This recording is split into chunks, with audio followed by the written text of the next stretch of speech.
It's the opening day of match week 4, and we're stacked with not one, but 2 doubleheader squads be coming out and playing double duty, trying to see if they can make a big impact on their season so far. Hi, welcome back. I'm Rich Slayton. That's Andrew Guy. This is CRL West, and we have a great day for you. Some big-time squads looking to secure their spot near the top, and of course some squads in the middle trying to fight their way into those top 6.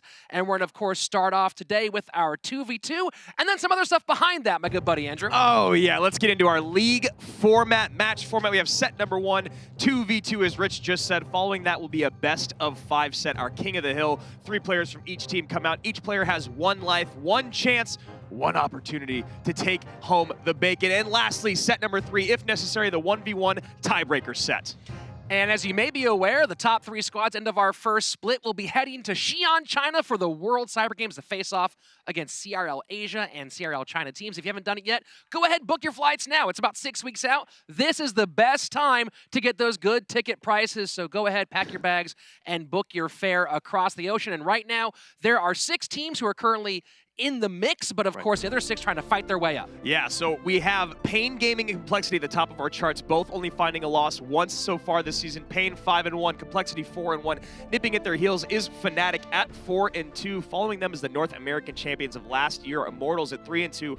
Tribe Gaming is in 5th place at 3-3, tied with Cream Esports in 6th place, also at 3-3. We've got SK Gaming 2-2 in the doubleheader today. Also Team Liquid at 2-3, followed by them is Team Queso in 9th place at 2-4. And as we round out the bottom, we have Dignitas at 2-4, moving up. Energy 1-3, Misfits 1-4 in 11th and 12th place.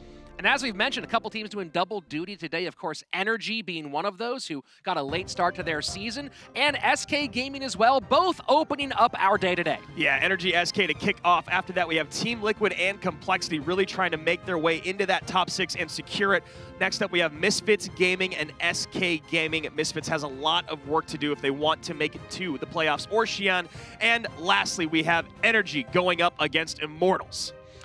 And starting off today, Energy versus SK Gaming, 2 teams, both of which have had not exact the journey they expected. Energy, of course, we've said many times, had lots of bad luck last season, and last match out had an unfortunate misclick that has cascaded into more issues.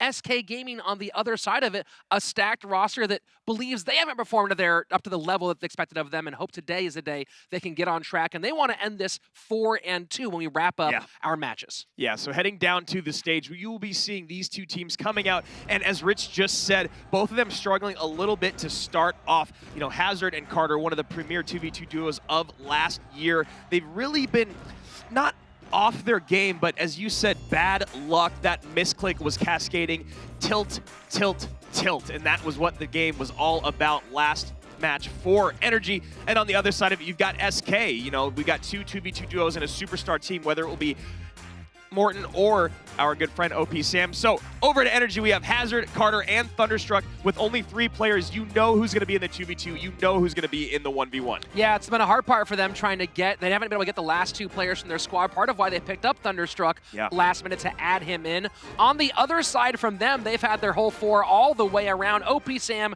Sergio Ramos, So King, and Morton. And these guys, of course, at 2-2, haven't had the exact success they want, but they believe they've learned what they needed to learn and are ready to go and try to run the table to finish this season out. Yeah, they've tried 2 different duos, is what I was saying earlier. They had OP Sam going out with Morton. On the other side, you have Sergio Ramos and So King as a duo. We will see who's coming up in this 2v2 set.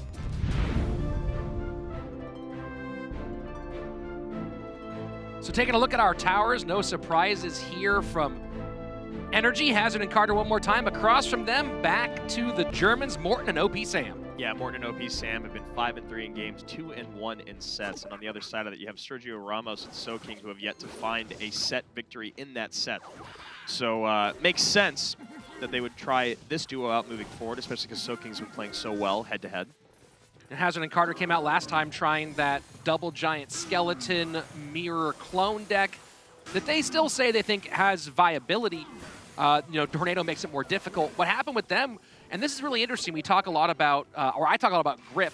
Carter has a unique grip on the phone, and with these curved edges, he's been having some trouble with misclicks, and he had that drop tornado that just led to more and more troubles, and Next thing you know, it was mistakes begot mistakes, but they're hoping to figure out ways to correct it.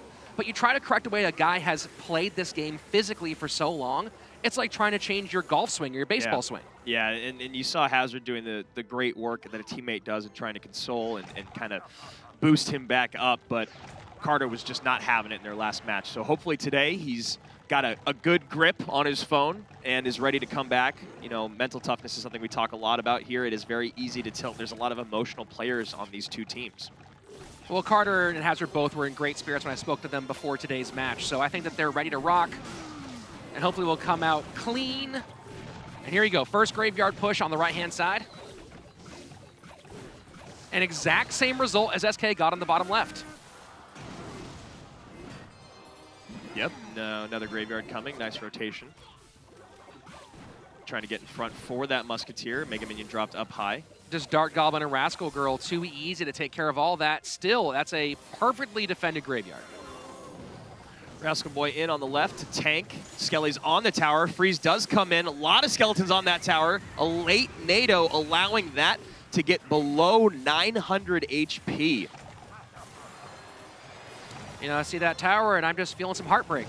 Yeah, 909, 808. There you go. I wasn't ready how long it would take to catch up for that one. Now here you go, Hazard and Carter getting a push of their own. Giant Skeleton getting very, very close. Just outside of range. Will allow the Baby Dragon to get one Belch and one Ice Wizard. What do we even call those? Frost. An Ice Thrust? No. Graveyard Poison down one more time. So now Hazard and Carter really trying to put the pressure on and do everything they can to keep their opponents. There you go. There's a freeze. The freeze brings the Dark Goblins in, but I don't know if they are going to be happy with getting that King Tower activation. Our producer let us know a Frostbolt would be a simple way to call it instead of an Ice Thrust, but I'm halfway there on the Thrust with you. It's a snowy Hadouken. Giant Skeleton stopped at the river, but that bomb will stop all of these troops from energy. You know, it's more of a sonic boom now that I look at it more carefully. Another bomb down. We'll get rid of the shield, but the Dark Prince does need to be countered. There we are. Poison down, Graveyard down. Unless Hazard and Carter come up with something very, very soon, this is going to be game number 1 for SK Gaming. Yeah, they need to put together a massive push right now. A Graveyard and Freeze just doesn't seem like it's going to be able to happen, but here we are. Dark Goblin in the back, double Graveyard down by energy. They double up, NATO. Freeze does not get the support troops. They had to get the King Tower as well, and that will probably be the last attempt in this game for Hazard and Carter. See Graveyard come down, can expect a freeze behind it. There we are, and just need a couple hits in there to get this within spell cycle range. There's the poison. Yeah, that's going to be it. Just one more log coming on through. Oh, Hazard and Carter do pull off one more Graveyard Poison. Can the freeze steal this before a log comes in and closes things out? You see the poison missing both the Ice Spirit and the Dark Goblin. So now Carter and Hazard really, really struggling in their set. And you see Morton and Sam feeling really good coming out, firing game number 2 on its way.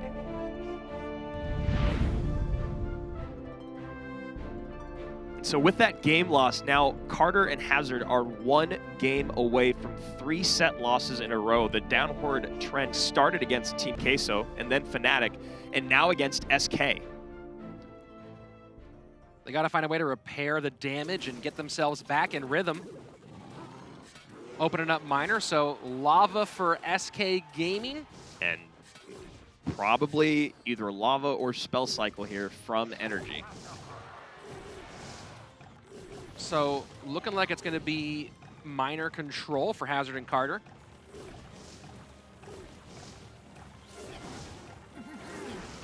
Lava Hound cleaned up very easily with that Inferno.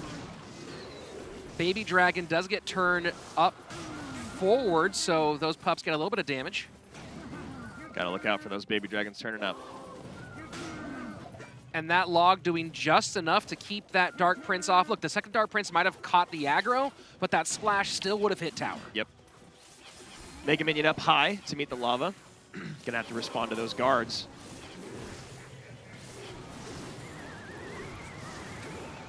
A very nice NATO spent quite a bit on that defense now, so you have Energy behind on damage and behind by a lot on Elixir. Yeah, a substantial amount. I mean, we're looking at SK with twice as much Elixir in hand at the moment. It just seems like they spent a little bit too much on spells against that last push. The Ice Wizard didn't live long enough to really benefit from the tornado, and now SK Gaming in a very good spot. Yeah, you know, the pressure that SK kept up demanded the Fireball to come out as well for Energy, and that was, as you said, just way too much spent. And now SK is mounting a big, big push as we get close to double Elixir time.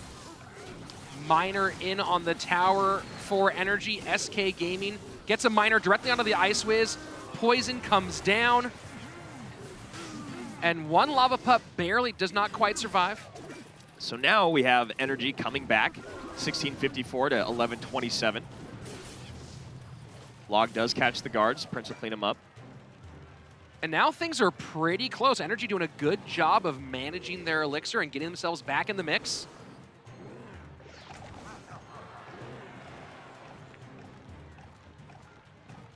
Giant Skeleton coming up, ideally trying to meet a lot of the DPS troops when it goes down at the bridge.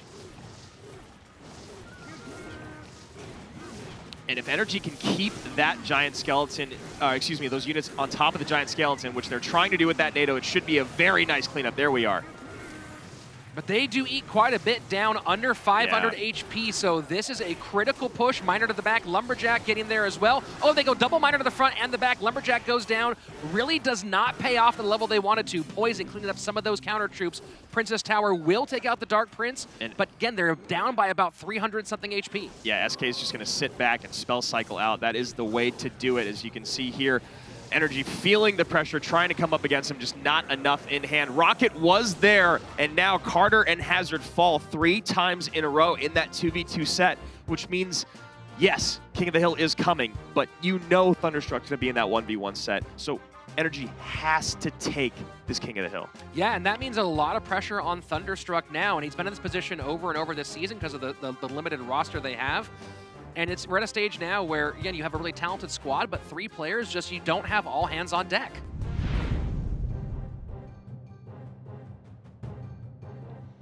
King of the Hill coming up first for Energy. Thunderstruck, followed by Hazard and Carter. He opens up against King, and if necessary for SK, it'll be Sergio Ramos, and closing things out, the German star Morton. Yeah, Thunderstruck here now 1-4 in King of the Hill, 1-1 in 1v1 sets. But a lot ahead of him right now, as Hazard and Carter are known as more 2v2 than 1v1 specialists. So Thunderstruck could be going Mortar Bait. He could be going the Miner Prince deck that has been so popular. Yeah, looking like Miner Prince, but as you said, could still be Mortar. There's the Prince coming down. So probably this control deck. Which has been very successful. Very, very much so. That Miner Prince variation, we've talked about it quite a bit here. And at the moment, it's still holding on, I believe, at around a 70% win rate. Thunderstruck really going to have to keep the pressure up here in single Elixir. It appears he's going up against, most likely, the Golem deck that's been very, very popular these days. 76% to be exact.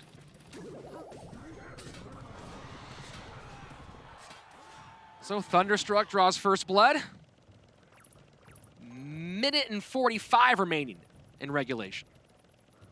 Yep. Thunder's got to be very careful to not overcommit to one lane and then just allow Soaking to ignore him or ignore that push and golem up.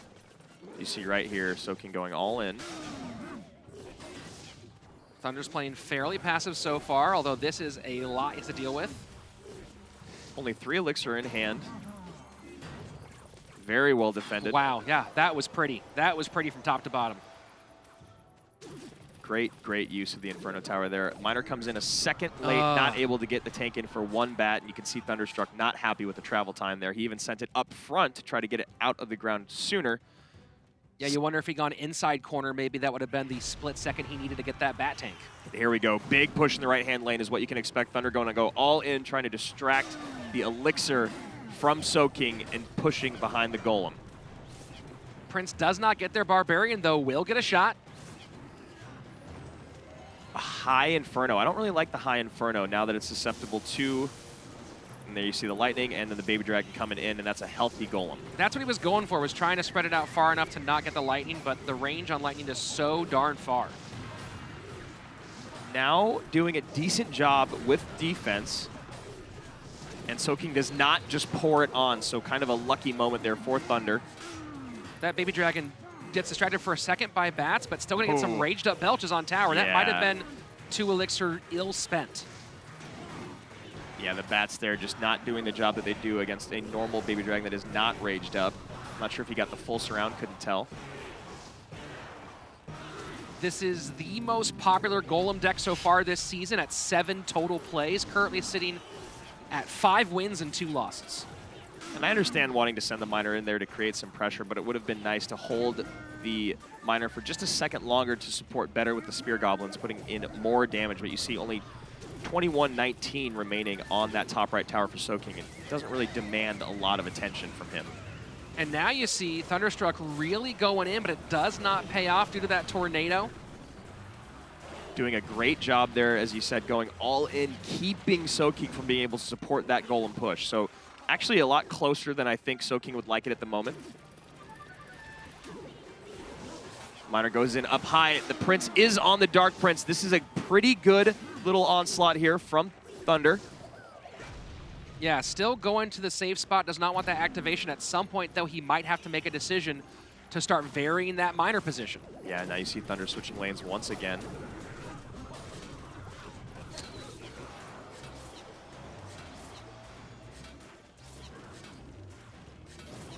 Inferno Tower comes in again. Lightning, maybe. There it is. Prince up high to protect those spear goblins, but the Mega Minion will take out one. You can tell Thunder is doing a great job here, Rich. It's just that Soaking is coming out on top of every one of these exchanges. Solid Prince play and really solid deck choice here from Thunderstruck, knowing that Soaking has been playing a ton of beatdown. He's played a lot of Royal Giant, a lot of Golem, and some Pekka-Loon. Yep. Kind of surprised there that the bats came in on top of the spear goblins, knowing that NATO was in hand for Soaking. Ooh, and this is dangerous. This is a lot of trouble. Giant Snowball comes in. That Prince is going to get on tower. Wow! There you have it. Big hit. And now not quite in Poison Snowball range. So frustrating. Miner does go into the inside spot. Smart play, smart play. Now he's in spell range. Snowball pushes. Look at him. Hearing the music. You love it. A very, very well-fought battle from both sides. Soaking sends in the lightning to call it a day. Soaking down, Sergio Ramos up next. Again, really great deck choice there from Thunderstruck, because that deck plays really great against Golem, as you saw, played correctly with the Prince and Inferno Tower RG options. And if he went Balloon, it also has some great options there as well. Yeah, some really, really minor misplays there by Thunderstruck that kept Soaking in the game a little bit longer than anticipated, but doing a very, very good job is the Scotsman.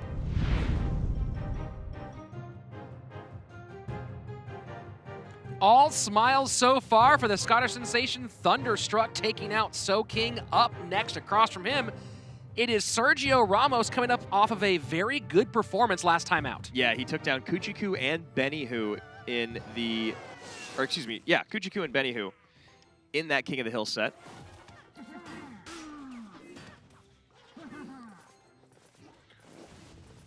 So Dark Prince Snowball opens up for Sergio Ramos, but the zap will stop the connection. Thunderstruck looking a little spammy here so far. Sergio Ramos, a few different options.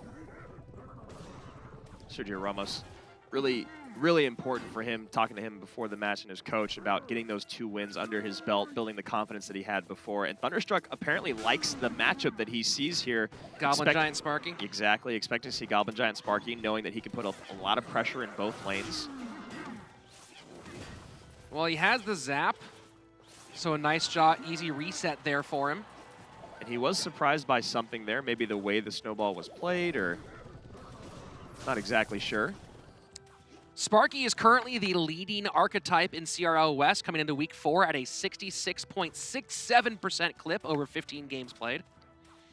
Talking to SK before the match, Morton Morton was saying that this deck is just frustrating. It's one of those ones that is, he actually called it broken. It's so good. Yeah, I mean, when I face it, when I'm playing the game, I figure it's just like, you know what, I'm not as good as these guys. I make mistakes. I make mistakes in taking down the Sparky and the way that I play my defense. But now that we've seen 3 weeks go by and Sparky having the success that it's had at CRL, you realize it's just as tough for pros to do it. It's a really, really challenging deck, both to play with and play against. That is perfect. Yeah.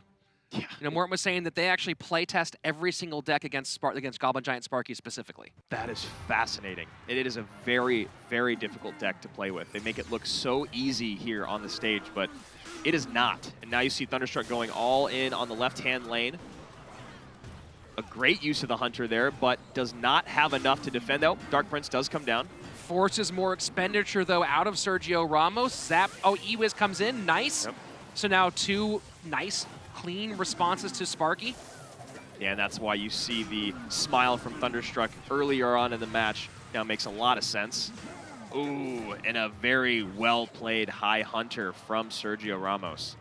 You got to expect one of those two. The Zap or the Ewiz are going to always be in cycle now when that Sparky comes down. And this is the name of the game when it comes to bridge spam, is when the card that counters you best is out of cycle, punish the opposite lane. You saw there the Hunter not being in cycle. The Dark Prince comes down from Sergio Ramos. Something about that Ewiz play Thunderstruck did not like and gives a lot of lightning value. Yeah. And now Thunderstruck needing to slow it down just a little bit at least, or maybe build a bigger push than just spamming the bridge. Did someone just drop a 20-win emote? They did. It wasn't me. Yeah. Oh, and look at that! The Bandit dash with the Zap, an unbelievable series of events by Thunderstruck, and now a lot of damage to that top left tower for Sergio Ramos. And the Ewiz drops right on top of that electrified trash can, and we are in sudden death overtime with Thunderstruck in a really good position. Wow, that was a beautiful Bandit dash accompanied with that Zap. And now Sergio Ramos forced to go to that left-hand lane to defend the lower tower. Goblin Giant fight. That's the first time we've seen Goblin Giant this entire game. And there is the P.E.K.K.A. to meet it. Goblin Giant will not get a hit on the tower. And a high Ewiz can be expected. Just an all rough right now for the Mexican star Sergio Ramos. Big push coming in here. This is interesting, though. But yeah, you got a healthy Sparky and 2 P.E.K.K.A.s now. So second P.E.K.K.A. down. If he can keep defending this Sparky, he might have a shot at stealing this one. 90 seconds approximately left in this game. And you see that Hunter played right behind the Sparky, expecting something to come on top of it. Nothing there, and this is going to do it. The Ewiz is there, but that is just cannon fodder. Oh my gosh, Sparky is going to get a shot with the Zap. Gets in time. Zap does not get there in time. Sergio Ramos steals it with the broken deck. And you see over and over just everything being given to taking down the Sparky by Thunderstruck, not able to get to it, not able to take it out. The High Hunters, the Dark Princes in front, the Goblin Giant being saved till the end. Sergio Ramos plays perfectly and takes down Thunderstruck.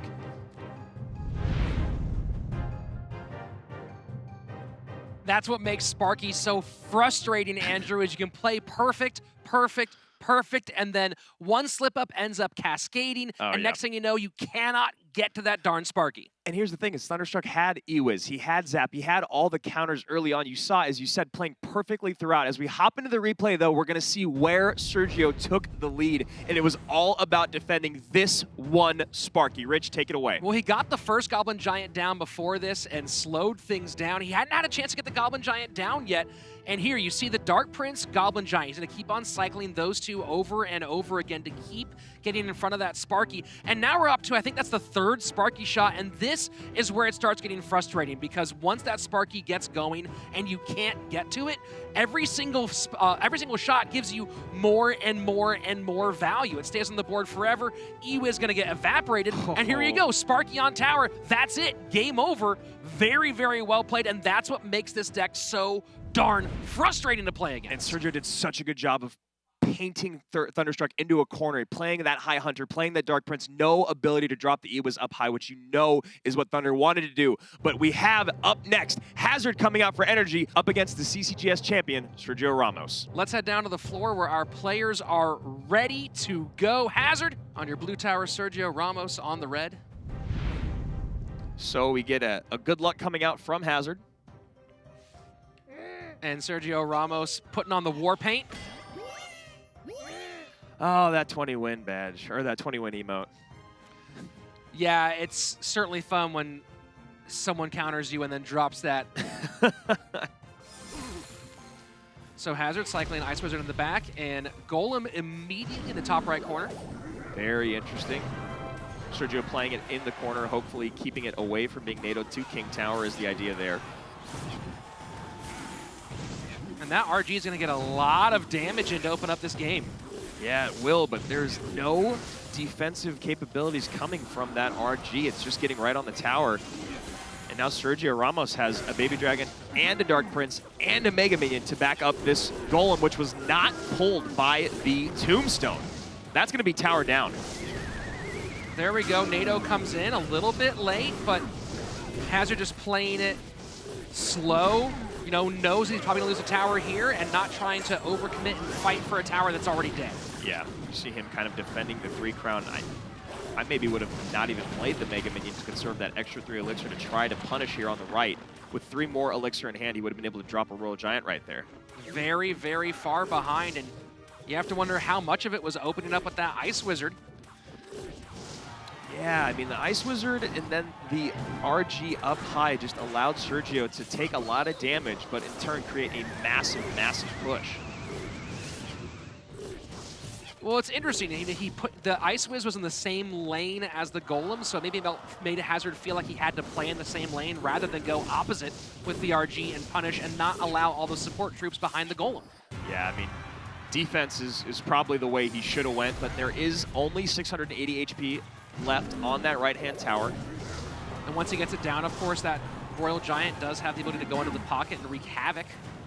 And we've seen the win rates change drastically, or at least the matchup percentage change drastically once the RG goes to a 2-tower game. Well, we've talked quite a lot about how RG Furnace struggles so far in CRL West, but the entire other construction has been RG Ice Wiz, and that actually is at a even 50-50 so far. No, sorry, a little bit, 53% at the moment. A very nice NATO coupled with that Lumberjack there from Sergio Ramos, not allowing one single shot to get in. A lightning comes down. It will not be enough. Now 373 HP remains, and Hazard knows that is it. The opening Golem push was just too much to come back from. Yeah, NATO won't let that RG get anywhere. Sergio Ramos doing 2 in a row. Very, very well played, young man. And that's got to feel good. Started off the season a little bit rough, but now putting together a nice little string of wins. Yeah, Hazard now dropping to 2 and 5 in King of the Hill. Sergio Ramos moving up to 4 and 2 with those 2 wins. Now Carter comes out also 2 and 4 in King of the Hill, needing to take down Sergio and Morton just to go to the 3rd set. So here we go, game number 3 of King of the Hill.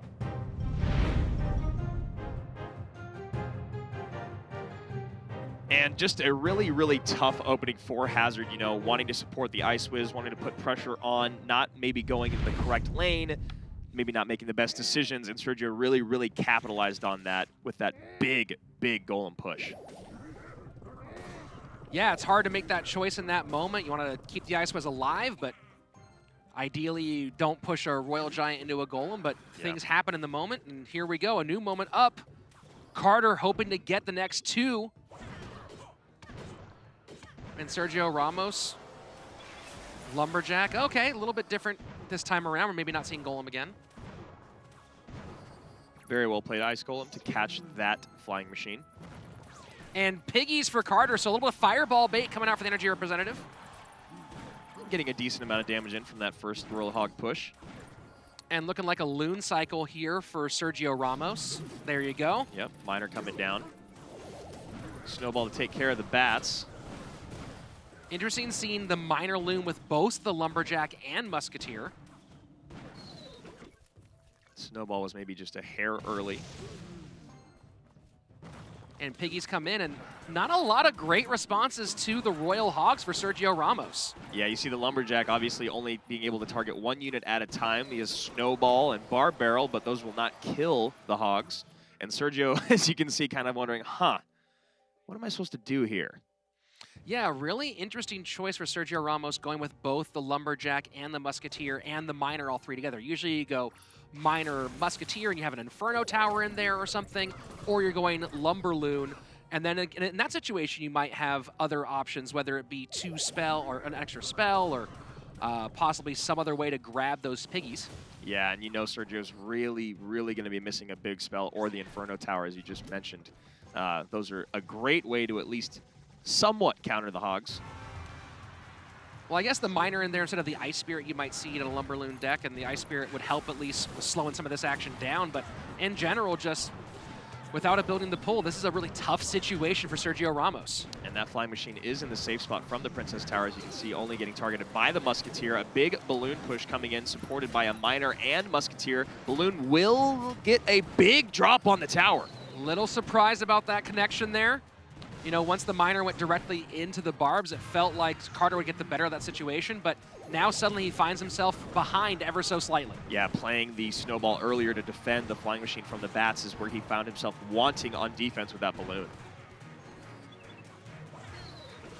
Bandit's gonna get a couple nice dashes here, and good play of the Bar Barrel to get behind onto the Musketeer. Yep, and now no Snowball necessary. Got to save that for Balloon defense. Can imagine another Royal Hog push coming in. Oh, instead he goes with the barbs. So kind of, you know, baiting out that barrel there from Sergio, expecting the Royal Hogs to come down. And I don't know about this Snowball on offense. That might be the play that changes everything. That could be it. Now Flying Machine has to come down, bats have to come down, but this Balloon will at least get death damage on tower. Just in the nick of time there. 686 to 680. Sergio Ramos with the slightest lead. And Piggy's get a couple of shots here. Things very tight and sudden death. Ice Golem down, Balloon behind. Miner to the back. Snowball comes in just a second late because that Balloon was raged up. It got so close to the tower. And the Miner gets huge shots. Yeah. And now this has to be the win-it-all push for Carter, and it is not going to do it. Gets the tower down to 406. No true direct damage. That's other than the Giant Snowball. Tries to put some more on. But that Giant Snowball, again, I question the Giant Snowball. Nothing there. Lumberjack on the tower. A played Musketeer too far to the right. And once again, Sergio Ramos showing his dominance in King of the Hill. Just gotten to a point where Carter's cycle wasn't properly matched up with what Sergio Ramos had, and in the end, it was the Lumberloon that was able to take the day. Yeah. And it was that one big Balloon that got through. Giant Snowball wasn't there on defense, and that was it. You know, and Sergio did a magnificent job in both those last 2 games of making his opponent use his counters when they didn't want to. You saw how rough it was for Hazard to get for Thunderstruck to get the E-Wiz where he wanted. And in that last game, you saw the Snowball being kind of the it factor in defense for Carter, having to be spent regularly on things he did not want to spend on, whether it's defending the bats or, as you said, playing it on offense. And here you go, Sergio Ramos now. You want to see if he's back? Well, this is a pretty darn good start. A King of the Hill sweep, 3 up, 3 down. And that's a pretty big day and a nice way to get Sergio Ramos feeling comfortable, feeling fluid, and feeling like he's at home again. A lot of people wondered if he still had what it takes to be #1 in the world. Was the CCGS a time of the past? And yes, that was a time of the past. But now Sergio is still here. He's still one of the premier players. And right now, SK is rolling. Well, people forget that he also had experience playing with, of course, Nova and not to mention Red Bull MEO. And now he gets to show off here at CRL West. Let's go to the floor where Seltzer is standing by with our winner. Thank you guys very much. I'm down here with Sergio Ramos. You had an excellent run through that King of the Hill matchup there. I heard the casters wondering, you know, is he back? Are you back? Where did you go? I mean, I never left. I like that answer. All right, you're coming back here. You're on the stage. You're winning. Talk to me about how your team is involved in this. I think this win is really important for us. We were 1-1 and then 1-2, and we were like a bit tilted. And I think this is really important to go to the top. Well, understandably, the decks have been difficult here. We've seen the Sparky deck emerge as a pretty solid win choice. You played that today. What are your thoughts on the deck? I think right now Sparky in that deck with the Goblin Giant, it's really strong because it's kind of unstoppable. And what was the toughest part about facing these guys as opponents? I mean, the hardest part was they're really good players. I think. I mean, like everyone here, and I knew what we're going to play. Well, the competition is fierce. We're getting close to the end of the season. You want to make sure that you get a high score on the leaderboard there for lots of reasons. But what is your reason for playing your very best? I mean, to prove myself that I can still be here, that I deserve to be here and keep playing this game. You absolutely deserve it. Thank you, Sergio. We're going to send it back up to the casters. Take a look at that last match. Thanks a lot, Rachel. And you heard it from Sergio Ramos. I never left. Yeah, love and that. People in the West kind of forget, as I mentioned very, very briefly, he played on Nova. He got some games in, just we didn't see him at World Finals. Right. He didn't play as much as maybe he would have wanted to. Played in Red Bull MEO. And remember, he is currently a defending CRL world champion. 100%. I mean, and you saw right there, that is why he has the respect to his name. He played out of his mind against great, great players. And even with difficult matchups, he was able to make his opponent make mistakes, make them use their best counters out of cycle. And you saw him just punish with that balloon. Yeah, that last matchup was difficult, but played like a champ. And two teams that have plenty of people who can do that coming up next. It's Team Liquid facing off against the surging complexity.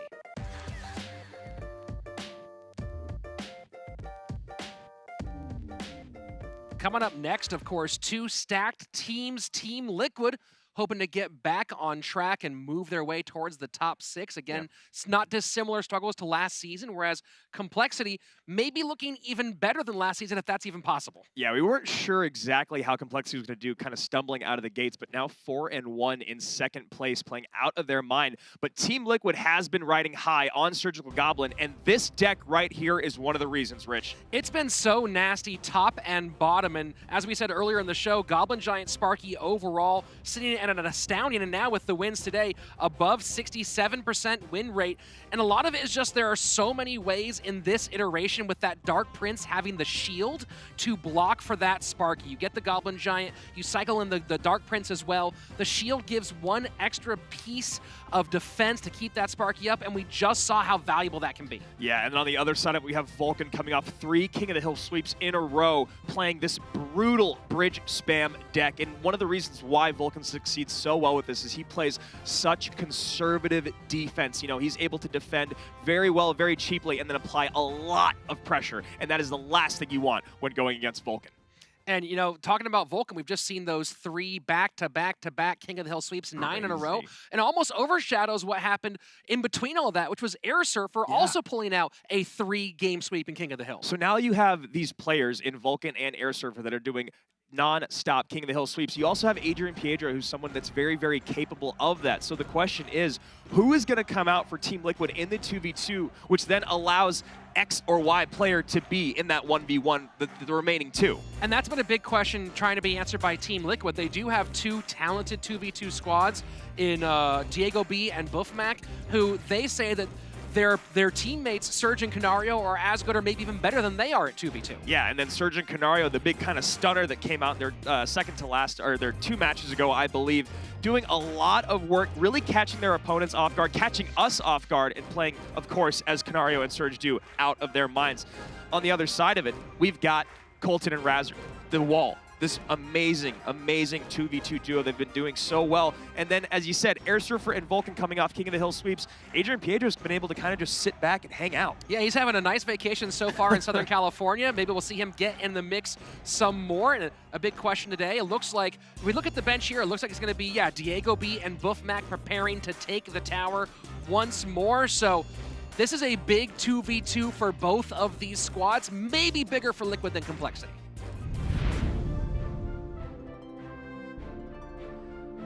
Both of these teams coming out wanting to take this 2v2 set, the ever important 2v2 set. Now, Colton and Razor have not found a loss in their last 3 matches in this set. Games maybe, but set-wise, no. They've taken down Team Queso, Dignitas, and Cream back to back to back. Diego B and Buffmac coming out this time after their teammates, Surge and Canario, fell to Pain Gaming, so mixing things up one more time and getting aggressive to open up his Complexity. Yeah, this duo is 1 and 2. Diego B and Buffmac. On the other side of it, you've got Colton and Razor. Colton at 3 and 1, Razor at 3 and 2. Remember, Colton did sit out the first game. You see the frustration here between Diego and Buffmac already, wondering, yo, what happened there? Yeah, massive, massive opening push, and now you see Buffmac raising his hand. A lot of frustrated gestures coming from the blue tower. Colton and Razor staying in the zone, as they should.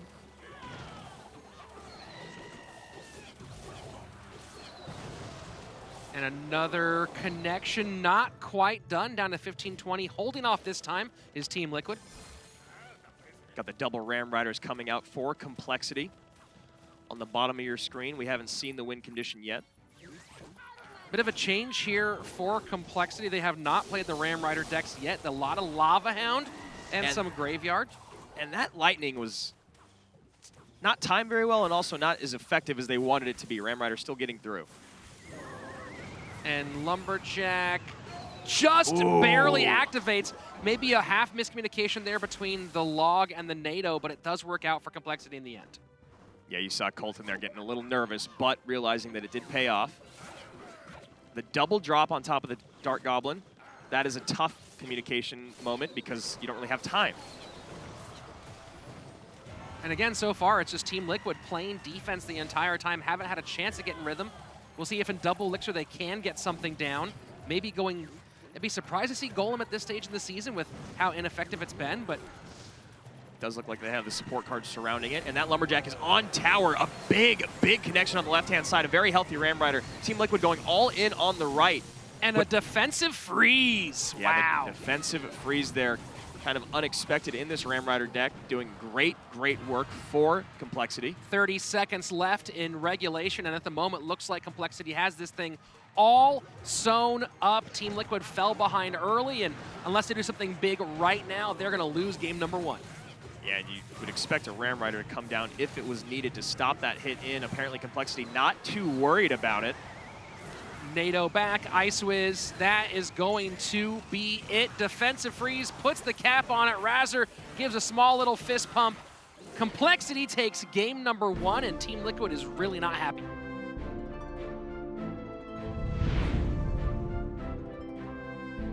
We are heading back in for game number 2. So Colton and Razor taking game number 1.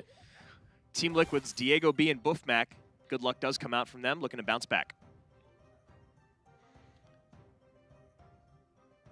So everyone taking it easy, just 1 cycled Ice Spirit. Okay, first Miner out, and Miner 1 tile off from tower.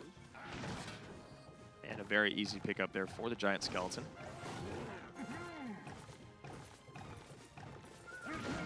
Diego B and Buff putting a Ice Wiz to the right lane, and Dark Prince behind, and Magic Archer making one of the rare appearances this season. Yeah, it's showing up a little bit more as we work into the season, but still not that regular. Looking like maybe trying to have the Magic Archer hit the unit that's defending against the Graveyard, maybe is the idea behind the synergy there.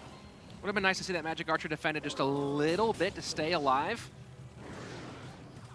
You know, Magic Archer not quite where he was last season, but it seems like if he can keep on alive long enough here in 2v2, might still get some pretty significant value. And an aggressive Graveyard push coming in from Team Liquid's Diego and Buff. So back to double Lava for Complexity, which has been their main deck this season. Probably taking a little bit more damage than they would have liked.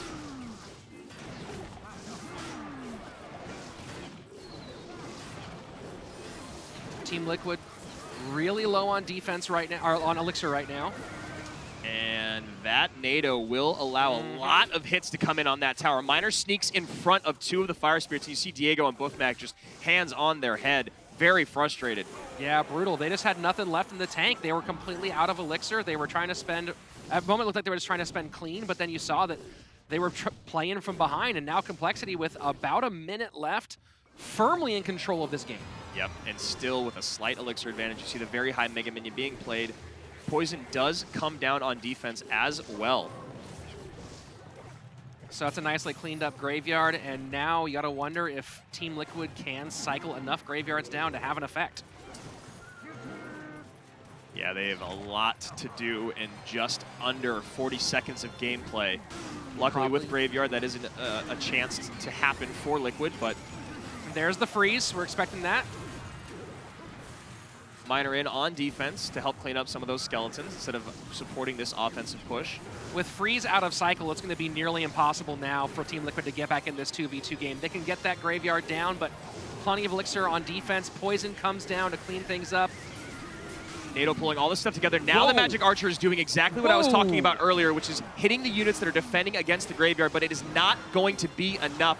3 seconds left. Poison. Can a skeleton help out enough? That's not going to work. Down to 209. Colton and Razor hold off just enough to take the win. Yeah, Diego B and Buffmac, they're struggling a bit on their defense early on. That Nado coming in, allowing the Lava Hound to pop, but the pups were not all taken care of. There were 2 pups being tanked for by that Miner, and that's all it takes sometimes.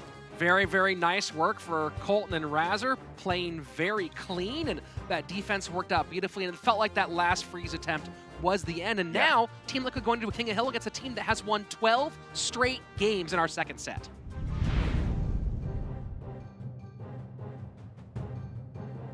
So taking the tower to open up for Team Liquid, it's Diego B with Canario in the middle spot and Surgical Goblin to clean up if necessary. Across from him, the King Killer Razor, followed by the 2 guys on crazy King of the Hill streaks, Vulcan and Air Surfer. Yeah, that is a tough, tough lineup to go up against Complexity's King of the Hill set.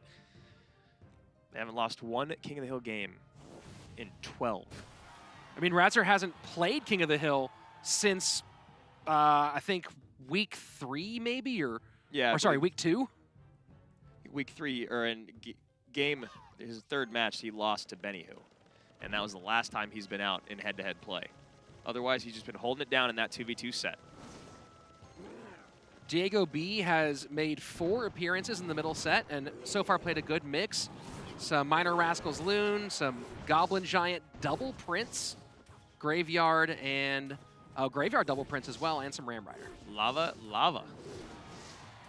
Lava, lava. Oh, baby, does someone have a clone? Toxic deck. Miner to the back, picked up by the Barbarians. Very nice pickup from the Barbs there. Coming in, going to tank for some of those Fire Spirits. It is a slightly expensive pickup, although it does give you the counter push capability. Yep. Diego taking the lead in that very first exchange. This should actually be cleaned up pretty well.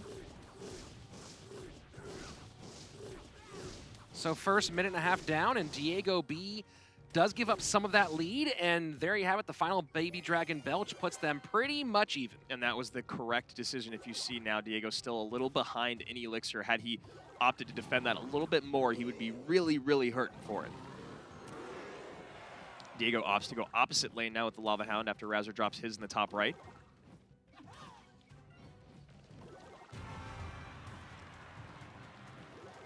So Razor prepping on the right-hand side. Does have the Inferno Dragon there. You see the high guards being played to slow down that Inferno, or excuse me, to slow down that Flying Machine to coming in supporting that Lava Hound push in the bottom right.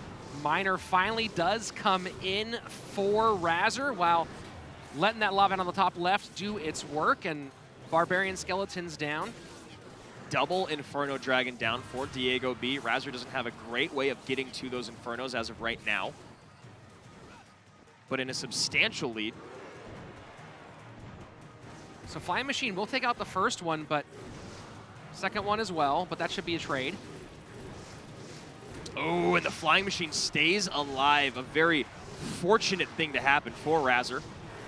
And now those Barbarians also picking up the pup aggro, and there you go, Lava Hound opposite lane, forces out the tombstone. You see Diego there having to use the snowball to take care of that flying machine with 1 HP. You see the Inferno Dragon being reset by the snowball. Still not going to be enough. And Razor chooses not to miner up, knowing some of those pups will get on tower. So now down to 752. Razor in control, but has a lot coming down across room. Very nice pickup with the guards there by Diego. Yeah, Razor goes inside. Diego calls it perfectly. Flying machine on the guards, but will be distracted by the Lava Hound. Cannot get on top of that Inferno Dragon. Once again, the Inferno Dragon doing great work for Diego B.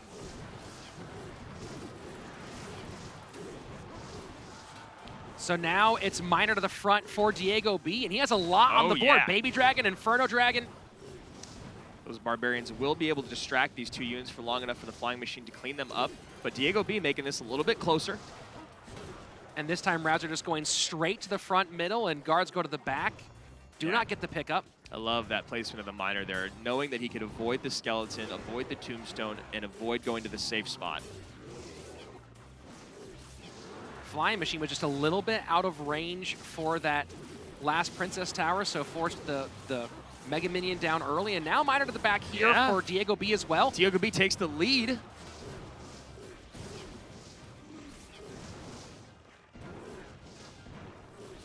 Very well played there by Diego. That miner was tanked for a good couple seconds by the Lava Hound. You saw Razor forced to play the Flying Machine down or up very high. And now defensive miner comes out because Diego was forced to play 2 counters to the front and back to make sure he picked up that miner. That Flying Machine will get on tower. Oh, Both of that's them on huge. tower. That is huge. That's good game. Razor takes down the first member of Team Liquid, and the reign of terror for Complexity continues now, running up to 13 games in a row. And you see that huge sigh of relief coming from Razor, knowing that that game almost got taken from him. Diego B, if he would have kept up that aggression throughout the entirety of that game, he may have taken it from Razor, but Razor coming out on top. So Canario coming out now. He's met some of the toughest competition in King of the Hill. He's taken down Lapacati and Royal, but he's fallen to Soking and Tommy. Razor now up on deck for him. So far, Canario is 2-0 with Hog Earthquake and has not found a win with his other decks yet. He's loving that Ice Spirit emote. Well, you have to open up with Ice Spirit. That's always fun. A little bit of poison value. And interesting first 3 cards. Yeah, right? Talking earlier today if we'd ever see 2.6, and with the bats, clearly we will not. Nope. I honestly don't know if we'll see it at all this season. I don't believe so, Andrew. And there goes Lumberjack out from the back to meet the miner. Balloon coming in.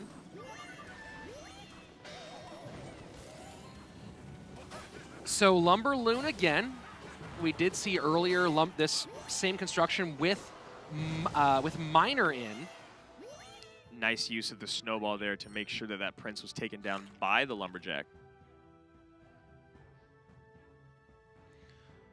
So everything's slowed down. Miner Prince, Inferno Tower up against Lumberloon.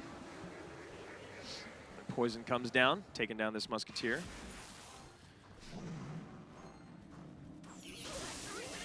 And E-Wiz in as well. This could be difficult for Razor now. Oh, but the bats go a little bit too high. Will they get it down in time? Just barely. Death damage does get through, but not an actual drop. Yeah, Razor trying to avoid that Ice Golem death damage to keep his bats alive. Barely taking out that balloon.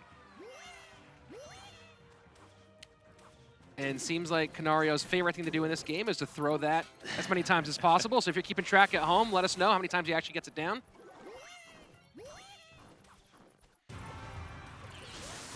E-Wiz comes down, clean up that very inexpensive Bats Ice Golem counter push. Yeah, that can be a very dangerous push. Lumberjack will sneak in front of the balloon here. Inferno Tower coming in late, does not pull the balloon. Oh my, wow, that is such a big miss for Razor. That is massive, massive misplay there by Razor. I think we all thought that tower was going to pull the balloon. It was just a little late, and it felt like he got to it later than expected. Raged up balloon coming in again. We'll get a drop on the Inferno Tower, but no death damage. So let's see if Razor has repaired the issues that put him in trouble beforehand. Prince charging, nothing going to get in front of that Musketeer, so she will pop. Bats here will take care of the Prince. Ewiz might come down, but unfortunately the Lumberjack is still up for Razor, and so Ewiz does come down at this last moment, but that balloon could still get raged up on tower. Ooh. Does get a death drop. Man, balloons are terrifying. They're so frightening. That's why I don't go to parties anymore. And this Lumberloon deck just keeps the pressure on consistently. Razor now a couple of cycles where he has not been able to get any offense going. Now Miner comes in. We've got 4 cards at 2 elixir, 1 card at 1 elixir. The cycle on this is just absolutely insane. Razor, though, taking the lead.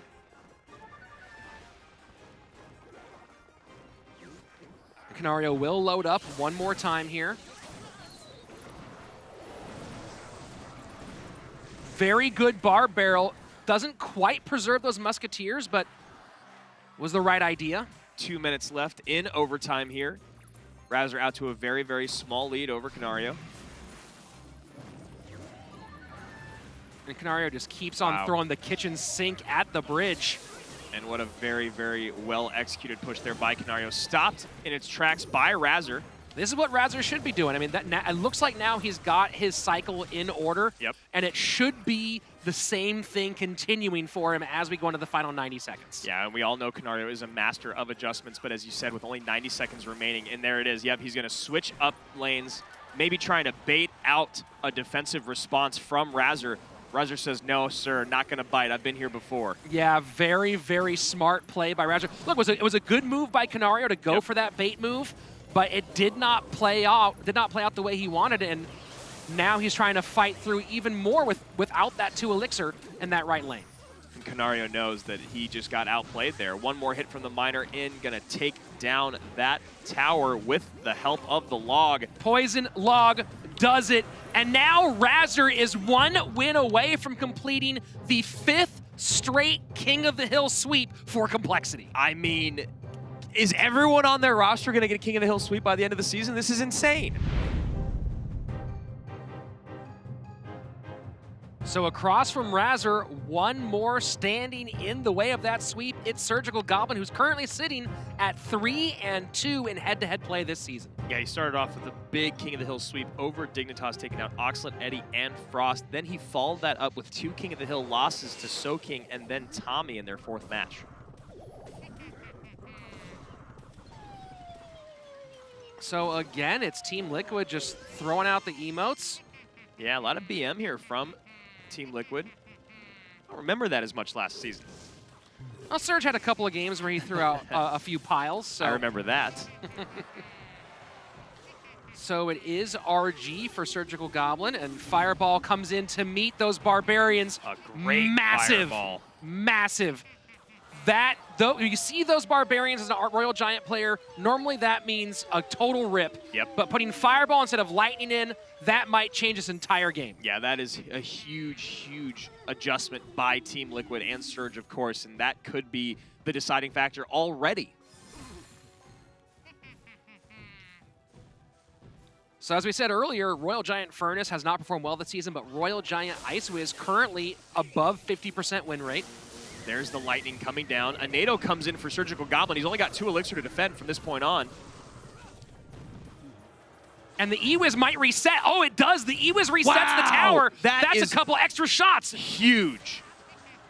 And the BMs still keep coming. Surge trying to laugh that one off and regroup. Now only 1166 left on that bottom left tower. This is going to be a really weird game to play between these two because, of course, Surge has a perfect counter to Razor's best counter, being those Barbarians. But on the flip side, the Ewiz creates a lot of possibilities, and a lot of that support, which isn't very much for Surgical Goblin, easily taken care of by the Lightning. Yeah, now we're going to see if Razor opts to go dual lane pressure, maybe even splitting his barbs to break up that Fireball value, or if he'll just commit solely to offense.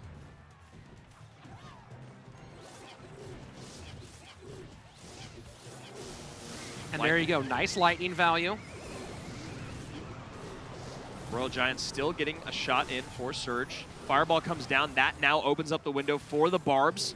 And the Royal Giant does not get a shot off for Razor, so things very tight between Surge and Razor as we enter the final 30 seconds of regulation. Surgical trying to circle back around to all of his strong defensive cards. There's the NATO. Now the Ice Spirit out means that the Fireball is back in cycle. A great lightning again from Razor. Massive lightning, Barbarian down. Royal Giant takes his first shot. Wow. Barbarian hits the tower. That's going to be it. Razor does it again. The King Killer is back. Unbelievable showing from Complexity here at CRL this season.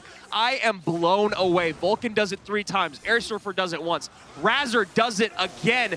Wow, and you see the excitement on that young man's face. He is a perfect 5-0 on the day.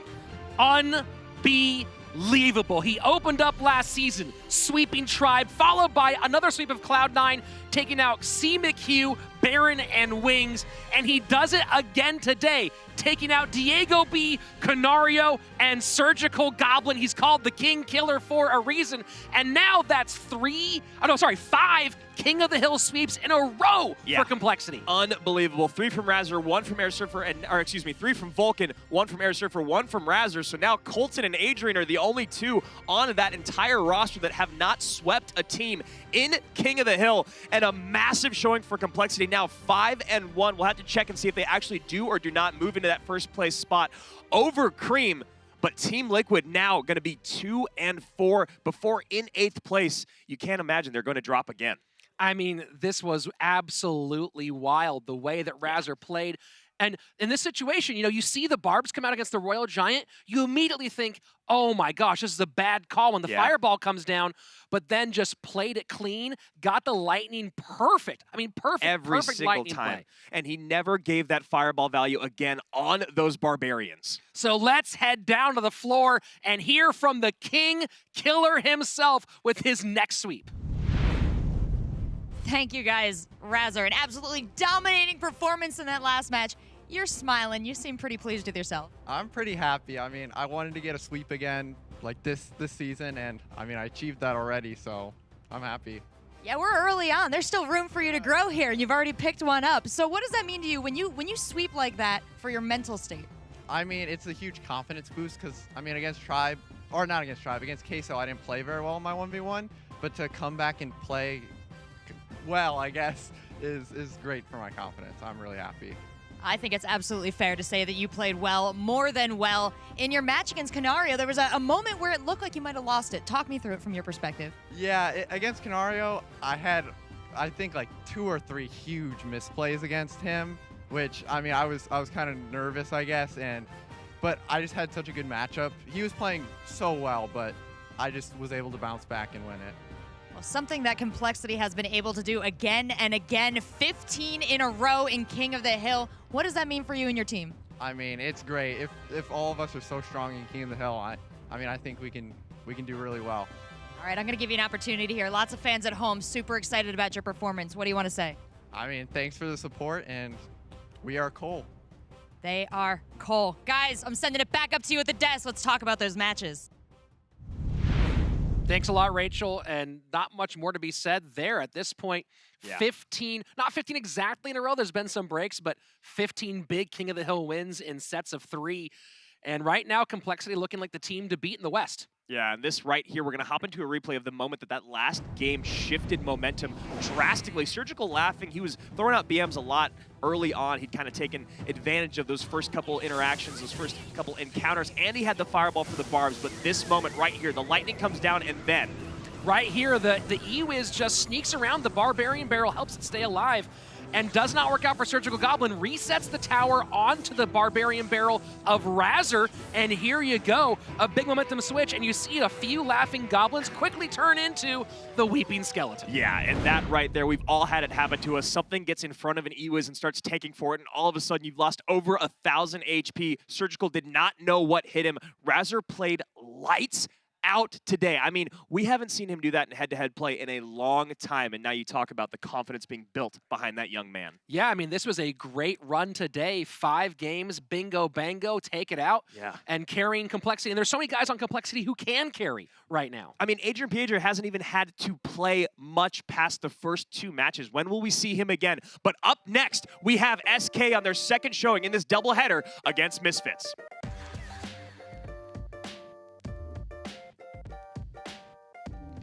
Coming up next, the first of our 2 teams to do double duty today, SK Gaming getting back into the arena against Misfits. Yeah, Misfits really kind of struggling so far, 1-4 on the season, and this game already, I believe they are out of contention to go to Xi'an. If they lose this game, I think they'll be out of contention in general for playoffs. Yeah, it'd be very, very difficult. Of course, even getting to 6th place can make you give you a shot at running the gauntlet all the way up. So a key match here for Misfits. SK Gaming with another win here would have a big, big push moving to 4-2. Yeah, really dominant showing from Sergio Ramos, as you saw earlier today. Soaking, licking at his chops, wanting to get in the ring, wanting to get on that battlefield and prove himself once again.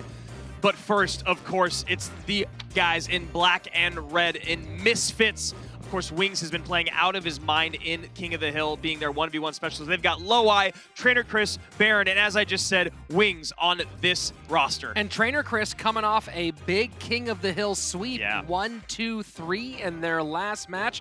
They fell in the 1v1 in the end, but Trainer Chris got to be feeling a lot better after that. Across from them, the guys in gray, it is SK Gaming. You've seen them once today. OP Sam, Sergio Ramos, So King, and Morton. Sergio Ramos also with a great performance today with that beautiful King of the Hill gameplay. Yeah, they are really, really looking to go to 4-2. That would be ideal for SK Gaming, keeping them in strong playoff contention. And with a roster like that, Sergio Ramos, Morton, OP Sam, and So King, you can't imagine that team missing playoffs. Let's head into 2v2.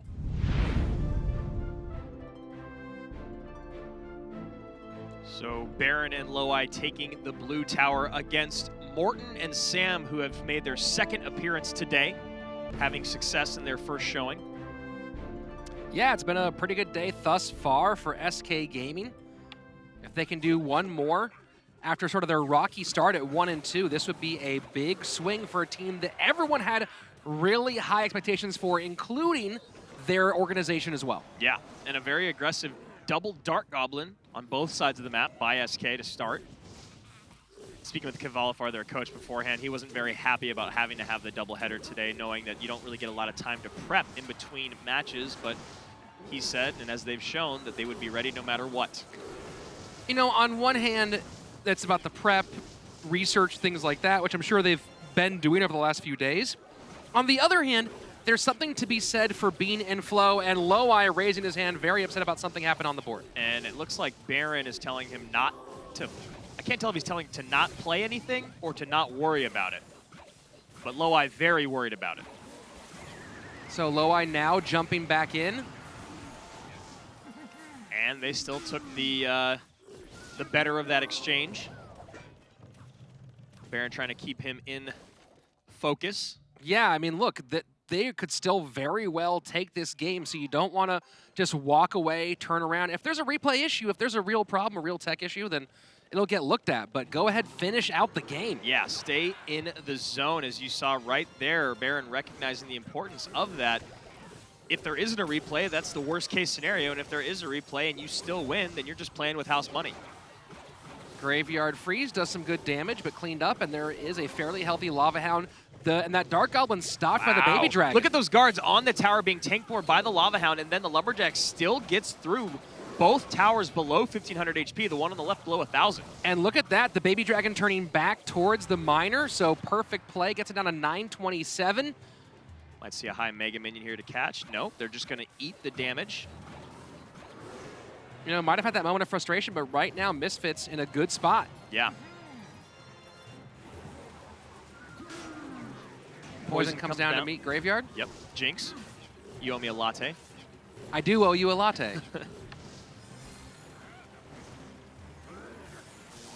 Lightning coming down, taking care of the Inferno Tower and the Ice Wizard.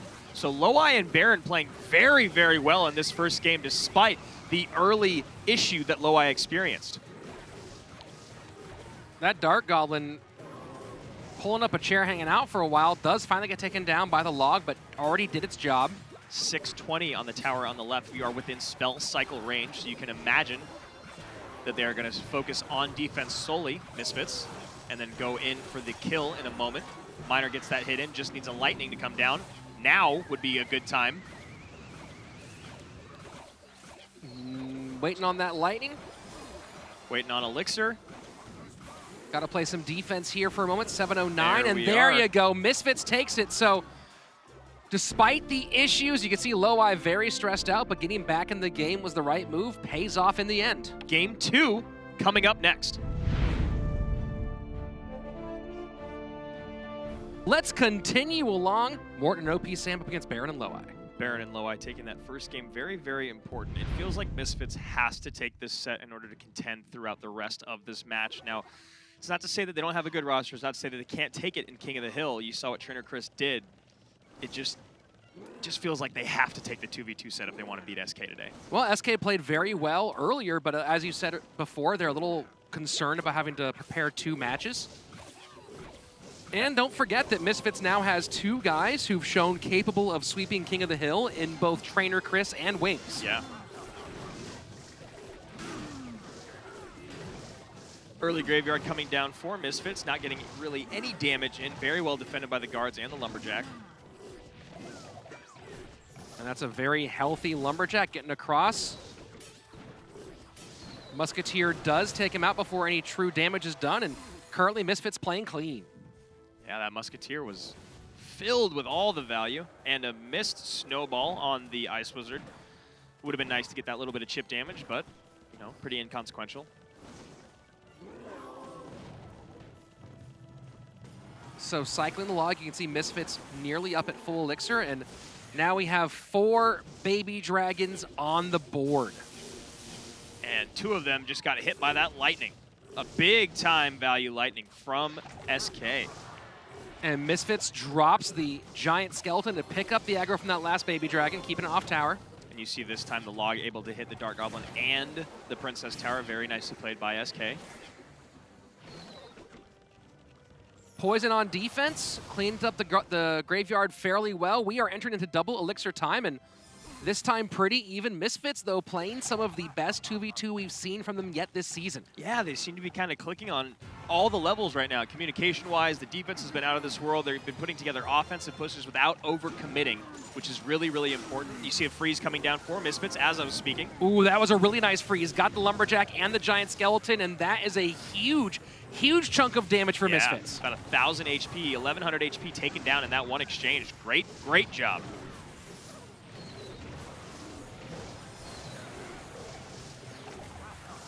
And we get the big giant skeleton roller giant push in the left-hand lane. Will be distracted by that Inferno Tower. And lightning comes in, very, very well timed. Defensive freeze. Inferno Tower gets that Royal Giant pretty much all the way down. Yeah. Perfect defense by the Bad Bunnies. That was very well played. Now only 720 HP remains on the top right tower with 10 seconds left in regulation. You know, we haven't seen a really hardcore big direct damage spell from Misfits yet, so I'm wondering what their spell cycle options might be at this stage, whether they got something else in the tank we haven't seen yet. Yeah, it does feel like they would have used one of their spells. There we go. There's the poison finally coming down, getting excellent value on the guards and the Mega Minion. That looks, I mean, that's going to be basically towered down. They just need to cycle a couple logs, get another poison in there, and they have just taken this handedly from SK. They have a double RG push they have to deal with first, so SK Gaming making one last big attempt. Lightning comes down, but the double freeze stops both. Wow, both RGs taken out by the double freeze and the remainder of that Inferno Tower. Beautiful play by Baron and Loai. You see the log coming in. Ice Spirit's going to get on top, and that's going to do it. 2 up, 2 down very, very quickly for the Bad Bunnies. Baron and Loweye finding their rhythm in this 2v2 set, and that is what they needed. That was big for Misfits because they know they can take this in King of the Hill. They've proven capable in that second set. 2v2 has been the problem for these guys the whole way through. You see Baron grimacing as he hops all the way down from the tower, but you know, maybe we'll see a smile on his face after he realizes he just took out SK Gaming in 2v2. I think we kind of got one there as he was sitting down, but here we go. Set 2 on the way. King of the Hill, can Wings and Trainer Chris repeat?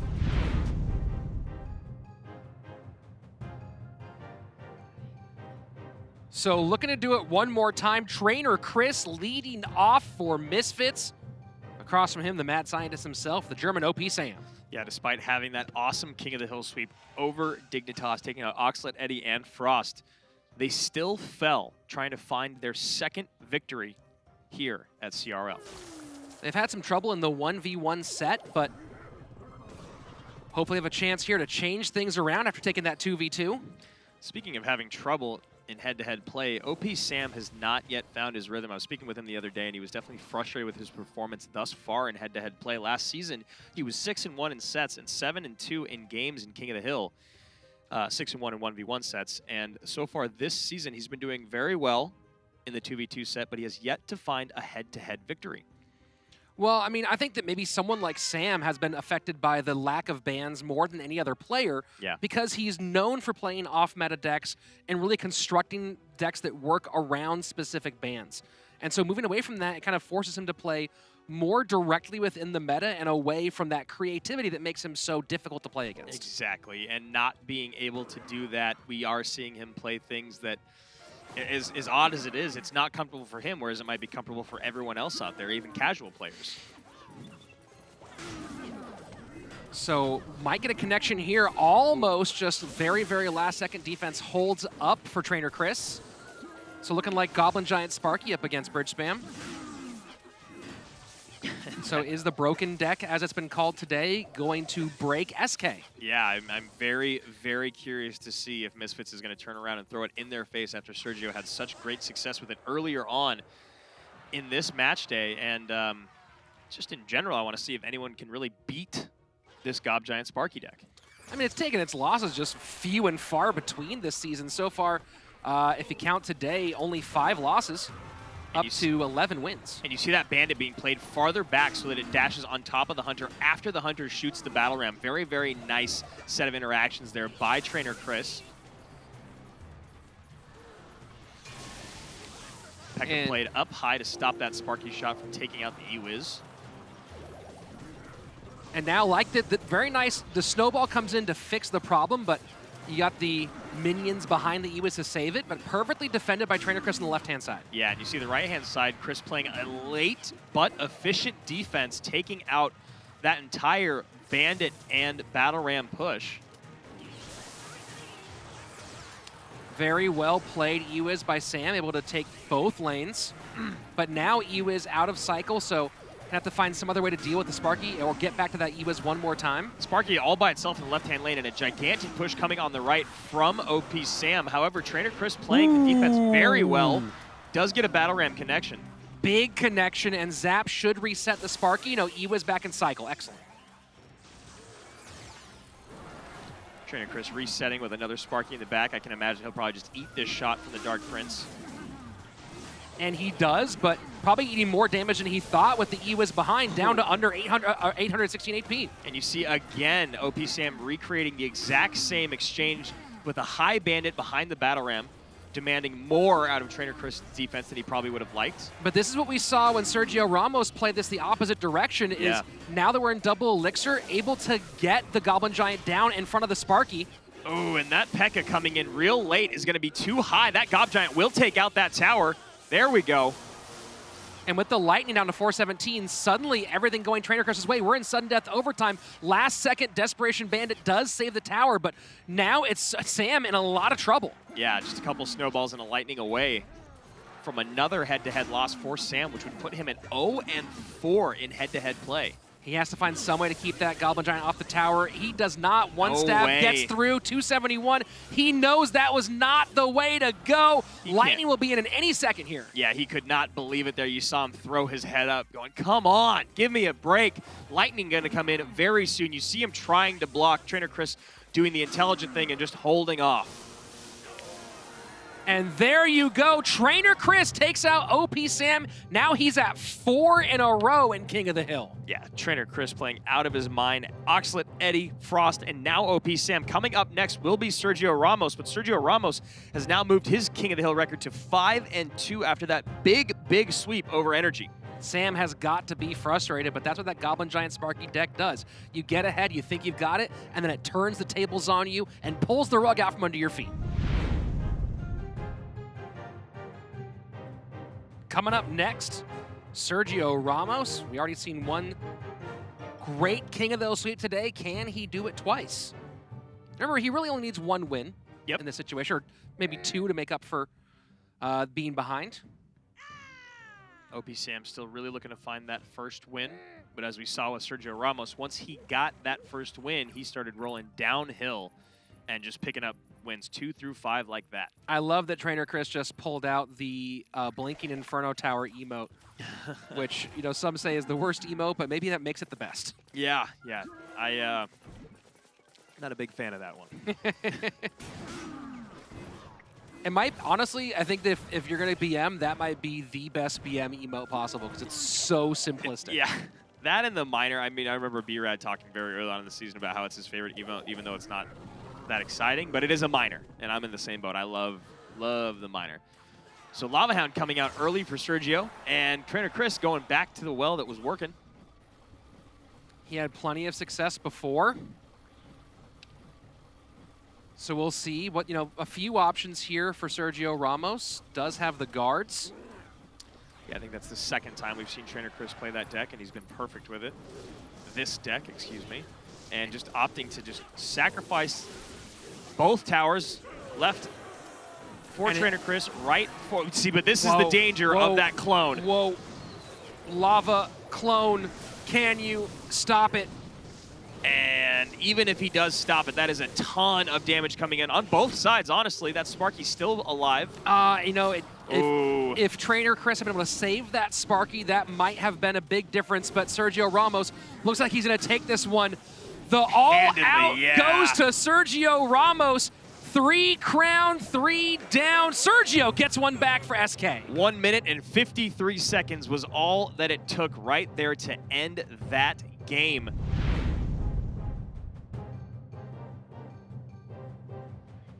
Wings has been fantastic in this set. You know he really wants to get the wins here because on the same vein, this team has not done well in the 3rd and final 1v1. Yeah, it's just a place they've really struggled. I don't think they've even taken a 1v1 set this season. And, you know, on the other side of it, Sergio Ramos is now 6-2 in King of the Hill. So Wings has a lot on his plate. And immediately you see Wings kind of shaking his head there. I wonder if he doesn't like seeing the Rascals. I mean, it could be a handful of different decks. Maybe he's worried it's a mirror match. That maybe, what is it, the Mortar Rocket deck? Could be Balloon. So Miner comes in, Miner Rascals Loon for Sergio Ramos, and as you said, here's the Mortar for Wings.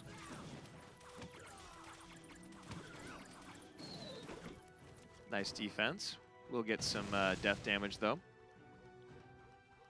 First minute down, and Sergio Ramos taking first blood.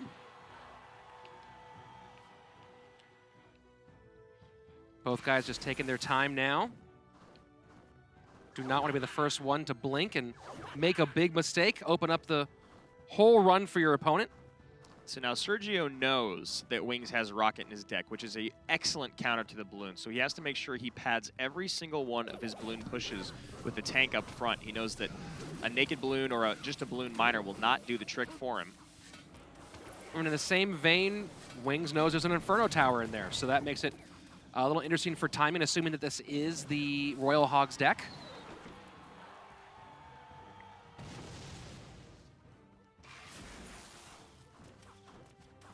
So this game so different from the last game. Last game was just two guys put pretty much every card they had in hand on the board and saw who came out on top. Yeah, by this time last game, it was over.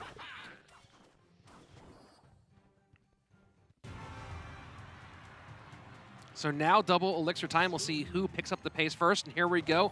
Wings making the first salvo. Wow, and defended very, very well without the use of his Inferno. If that's in there. There's the rocket we were talking about. A great rocket hitting both the Ice Golem and the Balloon. Will not even get death damage, but that Miner is getting a great amount of damage on the backside.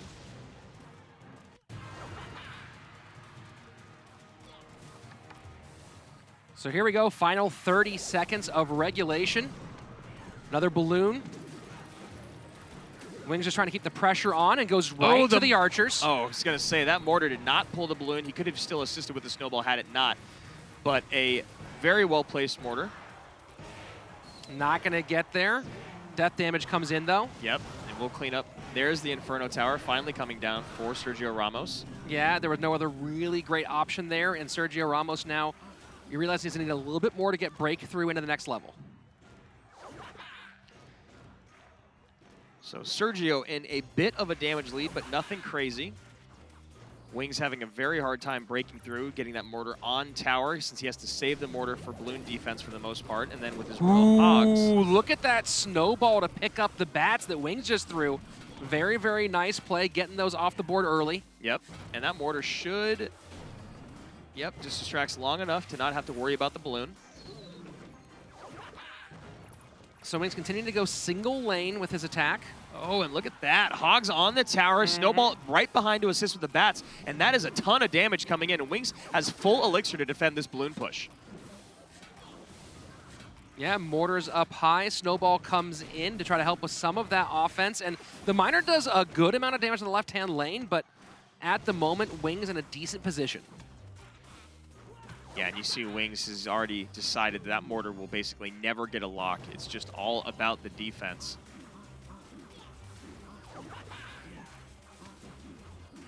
And this is lowest single tower since it is King of the Hill, and you know, Wings already has the damage lead, and he has a rocket in hand, which is a great advantage when it comes to King of the Hill. So interesting, Wings just used the Balloon, just used the Snowball, and this is, oh, there you go, Hogs on the tower on the right-hand side, down under 600 HP, down under 400 HP. This is huge. Rocket's gonna come in. That's going to be it. Wings just took the next game of King of the Hill. Yeah, playing out of his mind now. Wings is on a 5-game King of the Hill streak run, and he ends Sergio's 6-game terror. So now Morton coming out for SK Gaming. The last time we saw him in head-to-head play, he took down Bennyhu in King of the Hill, which forced a 1v1 set against Kuchiku, who he also took down to take the big win over Team Queso. Oh, Morton needs 2 now to send this thing into that 1v1 set. Has to take out Wings, and then if he gets through Wings, has to take out Baron. And, you know, Misfits struggling a lot this season, you know, being 1-4. However, right now we're seeing just why they are still a threat, why they are still a dominant team. Wings is terrifying in this King of the Hill set. Trainer Chris has finally found his rhythm, and as a team, Baron and Loai in the 2v2 set also seem to be clicking on all cylinders. So Wings out to a slight lead to open up. Morton gets his Musketeer behind, and Giant Snowball just saves from that little baby dragon Belch getting on tower as well. So good job protection. Wondering if Wings here will be running Royal Giant or Graveyard. Yeah, Poison makes it really feel much more like Graveyard. Yep.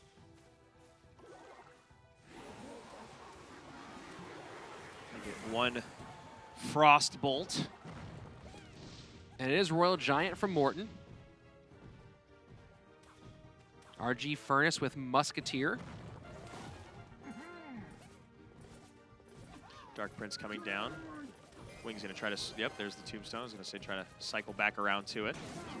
So probably Barbarians in the deck from Morton. Not necessarily, but that is very common with the Musketeer construction.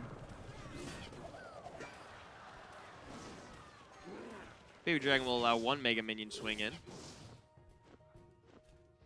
And the Musketeer does not cross the river. Giant Snowball will not do enough to get that Musketeer onto the Ice Whiz, so now a cheap push. There you go, Barbarians coming down. And that is poison value written all over it. And Poison will come in not early enough to help out with the Graveyard push, but early enough to take out all 8 Elixir of support before it can go anywhere near Wings Tower. Now Tombstone, those skeletons, going to be distracting the Fire Spirits and pulling the Royal Giant to the opposite lane, or excuse me, the farther lane. Obviously, we'll still focus on the weaker of the 2 towers. Bar Barrel behind, and with a Poison on the support troops, Wings stops that push really before it can get started. And here comes the Graveyard push. Lightning at the river. Nice play by Morten there, recognizing that this is when Wings would try to capitalize on having a big counter push. So good value for Morten, and now he's got 2 Furnaces down. One of them just goes out. Here we are in sudden death overtime, and Wings probably will keep the pressure up as much as he possibly can. Wings just opting to ignore those Fire Spirits, jumping in on his tower. Goes for the high poison to take out the Furnace, which is already pretty low, and leaves those Barbarians very, very healthy. Not sure if I love that decision-making, but we'll see how it pays off. And now double Furnace opposite lane, so Morten forcing Wings to spend some Elixir in the left-hand side. That is a ton of Fire Spirits trying to keep on harassing that left-hand tower. Lightning coming down from Morten again. Wings doing the right thing here, keeping the pressure on, not letting Morten get a chance to maybe get a RG down either in this lane or in the opposite side. And there are skeletons on that tower. The Dark Prince is very healthy. This will be tower down. Wings will take this from Morten. My gosh, who would have thought Misfits with a 2-set sweep over SK Gaming? They started off the day so well, riding high, and then all of a sudden, SK runs into the Bad Bunnies, and trainer Chris and Wings once again just dominating in the King of the Hill set. And you see Morten there going, look, I gave it everything I could. This is the challenge of having to go twice in the same day. And yeah. You know, it took them a while to get their whole roster here, and so they've had to load up a little bit on the back end, and this is one of those challenges. Now, could it have been different had they had not had to prepare 2 matches for the same day? Maybe, maybe not, because you do have on the other side, Wings played great, trainer Chris played great, and their 2v2 duo also played great. You see Baron stopping here on the line. He can't really keep going. Wondering if Soking is just dying to get out on the field. You know, you see that happen to your team. You haven't had a chance to play in 2 matches. Do you think, Rich, that Soking is just frothing at the mouth to get on that field? Well, that's 3 matches in a row now because he didn't play in the Queso match as well. So you have to expect that Soking is probably going to be coming out pretty early next time around and coming out fired up. Now, look, SK Gaming still at 3-3. Yeah. So still plenty of matches to play, still plenty of room to be in that top 6. But more importantly for Misfits, this was a must-win day where they came through. Yeah, and now being 2-4, now having 2 of those wins in, not falling to 1-5, this is a huge, huge moments for Misfits. Are you going to keep on this trend and work into that top 6? Let's head down to the floor where Rachel is standing by with our winners. Thank you, guys. Wings, this was an important matchup for Misfits. Now tell me, was that a little extra stressful heading into this match, knowing that you guys are really trying to pick up some extra victories here? Yeah, with that loss, it was this match became ever so important, so we pretty much just have to win out from here on out and aiming to do. Do you feel like you play better under pressure? I definitely play better under pressure, yeah, I would say, because King of the Hill, you only have 1 life and you only have 1 shot.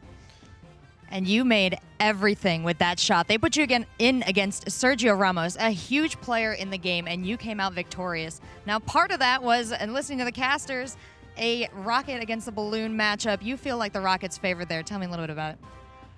Yeah, Rocket, it does a lot of damage to the Balloon. It doesn't totally kill it, so you have to be sure to have other troops on the Balloon, like I did in that match. But if you just have Rocket in hand, you shouldn't be able to get the balloon to the tower. Now, you are playing 1v1 matchups here, but we do know your team is behind you. So I want to know, coming into an important match like this, what kind of work did you guys do in the days leading up to today? We definitely played a lot of 2v2. We kind of slacked off on that in our previous matches, and it didn't go too well for us, so we definitely played a lot of 2v2, and it paid off. All right, well, you got the victory today, but you cannot stop. So tell me, the rest of the season, what are you guys going to be focusing on most to improve? We're definitely going to keep up to 2v2 practice because that's where we're struggling the most currently, and we're also going to focus on 1v1 because we're not so strong in that set.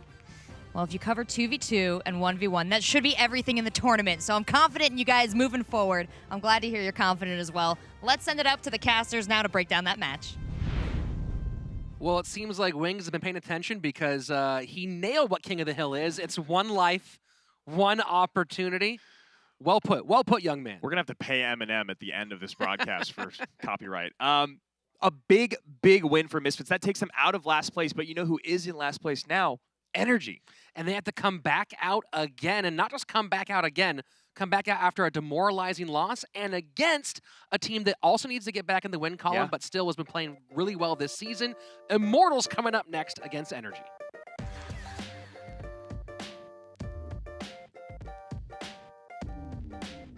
Final match of the day, and a final one for Energy, having already started off our show. Now you're back at the bottom, up against Immortals, who have a chance today to go 4-2 and take a good spot in our top 6. Yeah, Immortals, they're still kind of struggling to find their rhythm. They've been playing very well. You saw Lapicati kind of emerging as their 1v1 all-star, but then he got sniped. The hardest of snipes I think we've seen at CRL. And then, of course, earlier today, Energy fell looking to bounce back. So let's head down to the floor as we welcome Energy back to the stage and Immortals out for the first time today. Both these teams recognizing the gravity of this situation. With that win from Misfits, Energy falls into last place, which, again, having a 3-man roster really pigeonholes you in the sense of making your opponents guess what you're going to come out with. And Immortals, this is kind of a big turning point potentially. We'll see what they have in store. Energy, of course, Hazard, Carter, and Thunderstruck, and they don't have that beautiful St. Andrew's cross on Carter's jersey in this photo, but you will see it when he takes the stage. And on the other side of it, we have the North American champions coming out. Lapicati, the God RF, and of course, Royal, who is known as the best golem player in the world, having a bit of struggle in head-to-head play. Right now, he is 2-3. So you got to imagine that it will still be, and yes, you see the God RF and Akrap being joined by their coach, Trainer Luis, up on the stand. And for the second time today, we see Hazard and Carter take the podium for 2v2. Let's get into our final match of the day.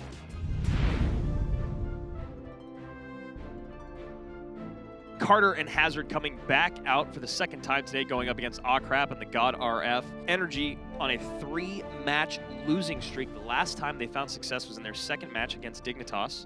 And on the other side of that, you have Immortals coming off of a loss to Pain, trying to stay in that positive column, trying to climb back up those standings.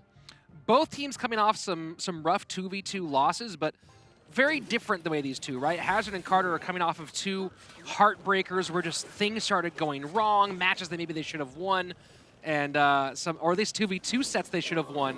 You gotta wonder there about the recovery, whereas Akrap and the God RF coming off of a loss to Tribe, J Monty and B-Rad, and a loss to Surge TS and Henenkava, who arguably right now are the 2 pairs performing best in all of CRL West. Yeah, that is 100% correct. Both those duos are absolutely astounding in their gameplay. And from Complexity and Immortals being up there last season, it is now apparently going to be Tribe and Pain that have the 2v2s locked away. So good defense there from Immortals against a very difficult push. He saw the Lumberjack sneak through, nearly took it away, and Baby Dragon does get it on tower. 2 Belches get in. Yep.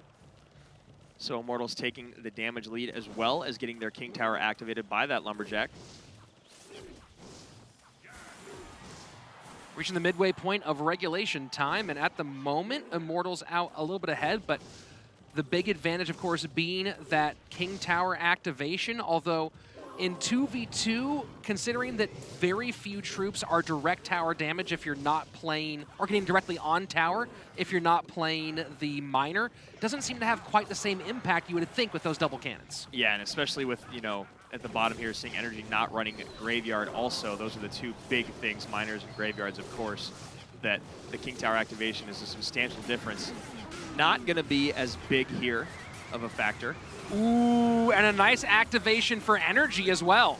And that Dark Prince is very healthy, does get taken down. Baby Dragon's still tanking. And Baby Dragon will get at least one belch. Yep. So Immortals now about 700 HP in the lead. And a nice miner with support from the Baby Dragon and the Mega Minion. That's going to be a lot on tower. Ooh. Lightning on defense, but a bunch of pups come in. Giant Snowball, Baby Dragon. This is huge. Yeah, that is a big, big push. The Snowball not pushing the Baby Dragon out into the left, but actually back into the right. So still getting another belch hit on that tower. Energy is crippled at the moment.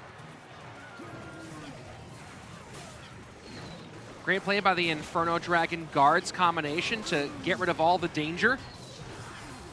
And right now, Immortals just needs to basically spell cycle out. Prince almost gets a big hit in. There's the lightning, and then the poison just waiting on the snowballer log. They're all coming down, all of it raining down, and you see right there, Carter and Hazard look at each other going, look, man, we got to get this back together, and they still can. Aw Crap doing what he does, enjoying the celebration. Very well played by Immortals, and Energy needs to find a way to right the ship in game number 2.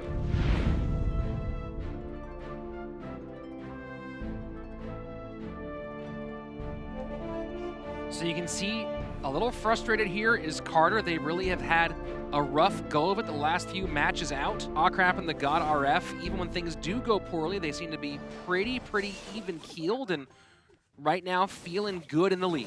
Very nice Baby Dragon there to catch that early Dark Goblin, trying to sneak a few hundred damage away from Immortals. And they're going to the other side with the exact same plan. Maybe a little bit more elixir drop than they would have liked there. You see Aw Crap giving them a bit of a nod.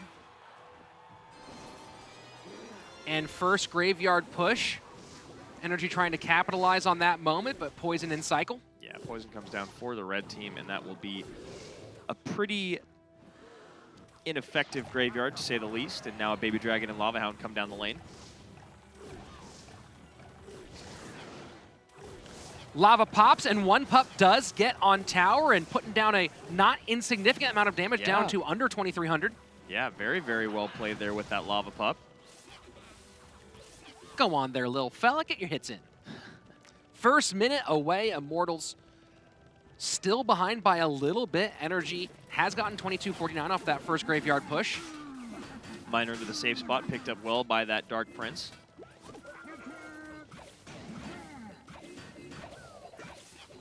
Dark Goblin played in the lane opposite. So I'm wondering if Energy is going to kind of go for the sequence of where they get something down to tank for the graveyard, get the graveyard down, and then try to sneak the Dark Goblin in the back end. Right, because a Dark Goblin on the tower getting tanked for by this Skelly is even worse than a Musketeer. Or better, depending on which team you're on. Sure, absolutely. Graveyard down again. High Inferno to pick up the tank. No heavy support, maybe not necessary this time around, down to 1964. Yeah. That left-hand tower. We're heading into the final minute of regulation. Double elixir, let's go. Energy throwing some jabs, but very effective jabs. And the double lava comes down for Immortals. So part of the idea here is the first lava pops and those pups pick up some of the aggro, but the way that transfers doesn't work out. Yeah, that's a lot of support in to stop that Lava Hound. Oh, wow, but the Mega Minion's still on tower. Down to 1258, that Mega Minion probably not expected to get a shot there by Energy. So here they go, they're doubling up on Graveyard.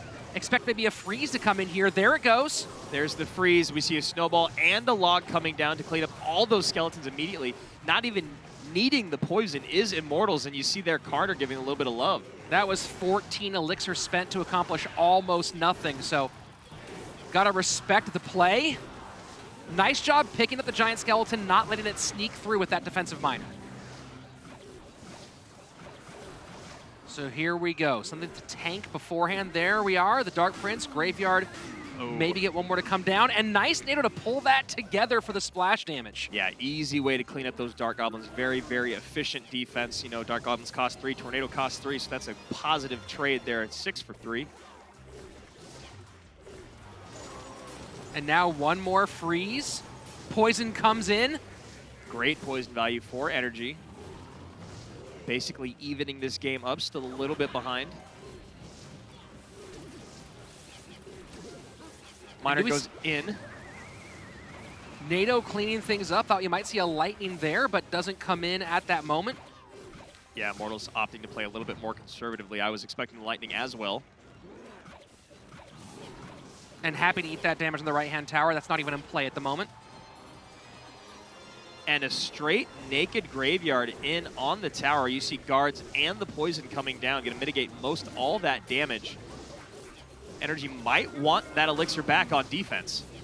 And there you go. Lava Hound's on the tower. Lightning comes in. That's it. 47 HP. We just need a snowball. There goes the snowball. And a quick 2-game set victory for Aw Crap and the God RF.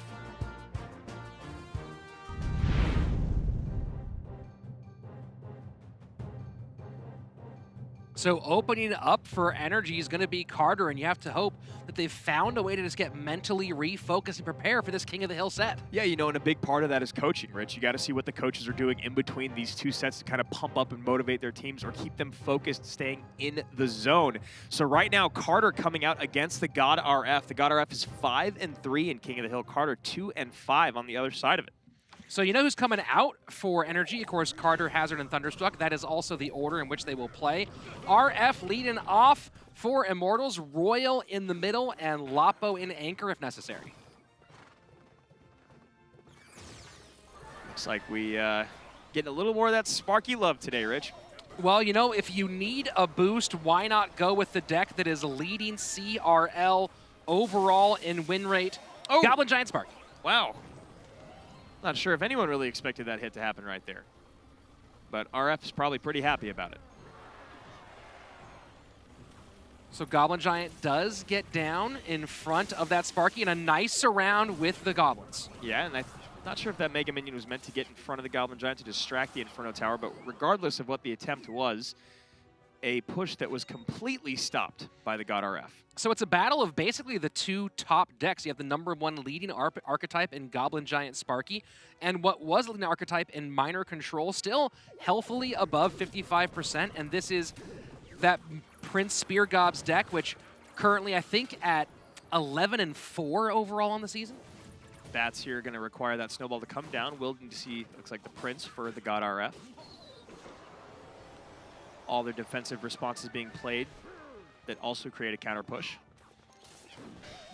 So RF is really going to want to see if he can get ahead a little bit faster down at 121. That's the one danger about playing a Minor Control deck up against a Goblin Giant Sparky deck, is that Minor Control decks typically go for a long game, but the longer you play, the more likely a Goblin Giant Sparky deck will punish you at some point. Right, because everyone might make one mistake in a game, and we've all seen the moment that mistake is made against the Goblin Giant Sparky deck, it's almost always tower down, whereas against a Minor Control deck, for instance, it could just be a Prince charge, could be a Minor plus Bats combo for a moment, but that Sparky shot is devastating. And that's perfect, pulling the Prince over into the Sparky's lane, so Sparky will take care of that, and Carter might be back around. He is not playing the Dark Prince, he's playing the Lumberjack version, so Lumberjack will not tank quite as well for the Sparky.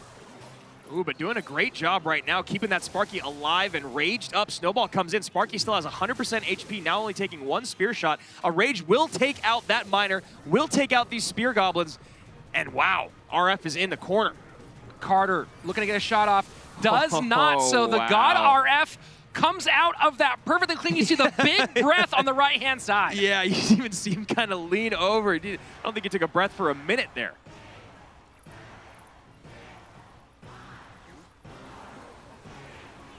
So another big push coming together for Carter. Lightning comes in. Lumberjack in front, gonna rage up that Goblin Giant, will get on tower. And he better pick up the Sparky here unless that's gonna get a shot, and it does! Carter with a huge hit in sudden death overtime. That snowball just not doing what RF thought it would, and you can tell that he is up against it now. The Miner will bring this tower below 1,000 HP, but he has a lot of ground to make up. Yeah, that really RF might have wanted to get a little bit more out of that push. Now he has to defend at least one more cascading Goblin Giant Sparky push. He's the Goblin Giant down in front. Oh! And Lumberjack gets a shot. That is it. Now just a snowball and a lightning away. There's the lightning. You see Carter throwing up the fist, and you know what? I don't know if anyone in all of CRL needed a win more in this moment than Carter. And that was very well played. Of course, the electrified trash can continues its march downhill, just running through stuff, but it was a fantastic sequence in the middle of that game that really changed the tide.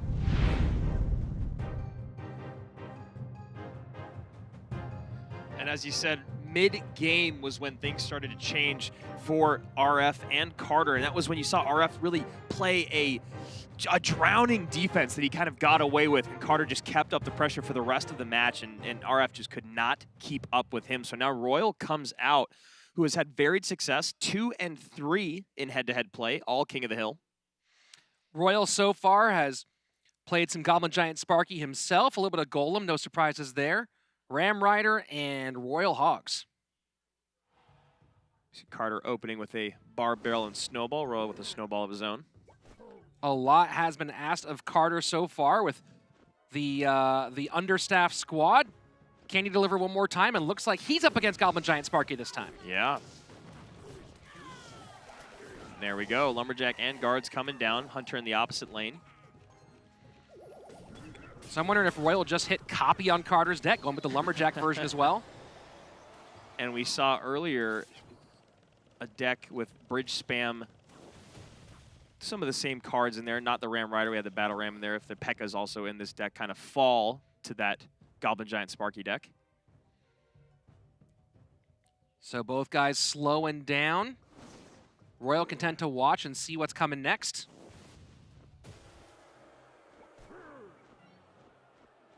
Betting that snowball was in cycle to get the Hunter back and ready for that baby dragon. Yep. Lumberjack meets the Ram Rider. Will get a connection, though. And another hit. Ram Rider can be so frustrating, especially if you don't have a building. Yeah, if you don't have buildings and the snowball being out of cycle for Royal, not able to bounce it back or slow it down. And a nice snowball from Carter to keep that tower clean. So, first 2 minutes down, and it's been slow so far, but here we go. First Sparky of the game. Did not expect this Goblin Giant Sparky deck to be as dominant as it has been this season, Rich. It's been real nasty. Hunter does not finish off the Ram Rider connection on that side as well. Sparky does hit the P.E.K.K.A. Baby Dragon distracted by the Gob Giant. Mega Minion takes it out. And now a very healthy Sparky is being tanked for by a Mega Minion and will get raged up by a Lumberjack.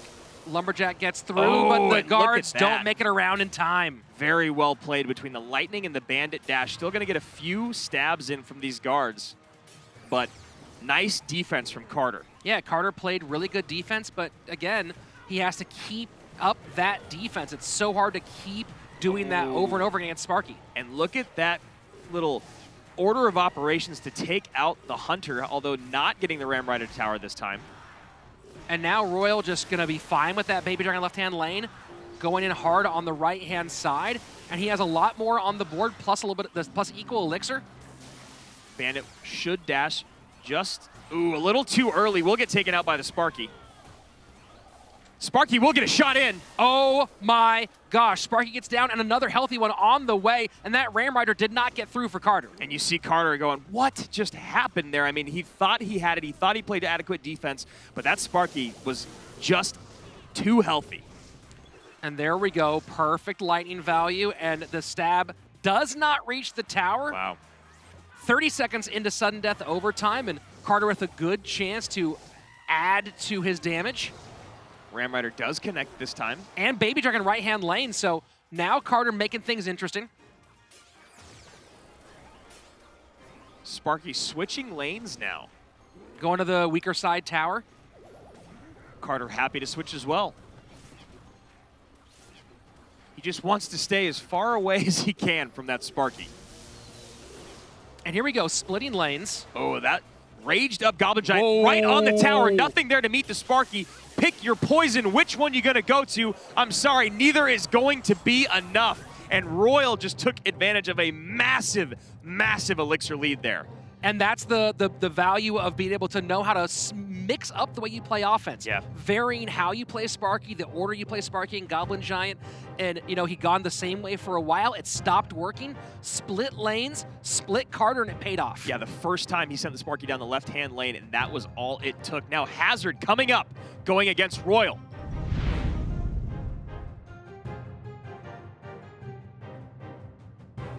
The reign of terror continues. Who will figure out this Goblin Giant Sparky deck? I think up at 17, maybe 18 wins now. Yeah, and it's one of those decks that since it's not really anyone's comfort deck, it's hard to just completely counter it.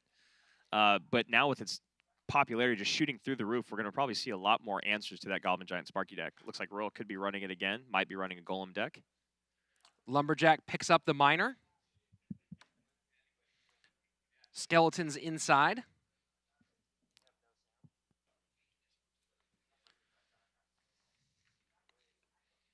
Ice Golem heading left lane.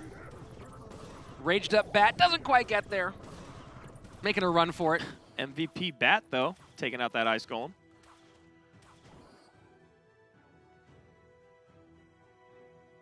And both teams, both players here looking to just kind of hang out for a moment. Slow things down a bit, take in the scenery, consider your life, your future, the way things could go, the way things have gone. The way things should be. Barbarian split in the back by Royal. So Hazard maybe with Balloon coming out. Very, very possible with you see the Bats in the mix.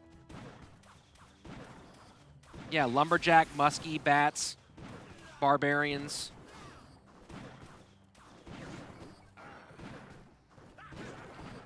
Could also be playing Graveyard, potentially, although Bats wouldn't make much sense there.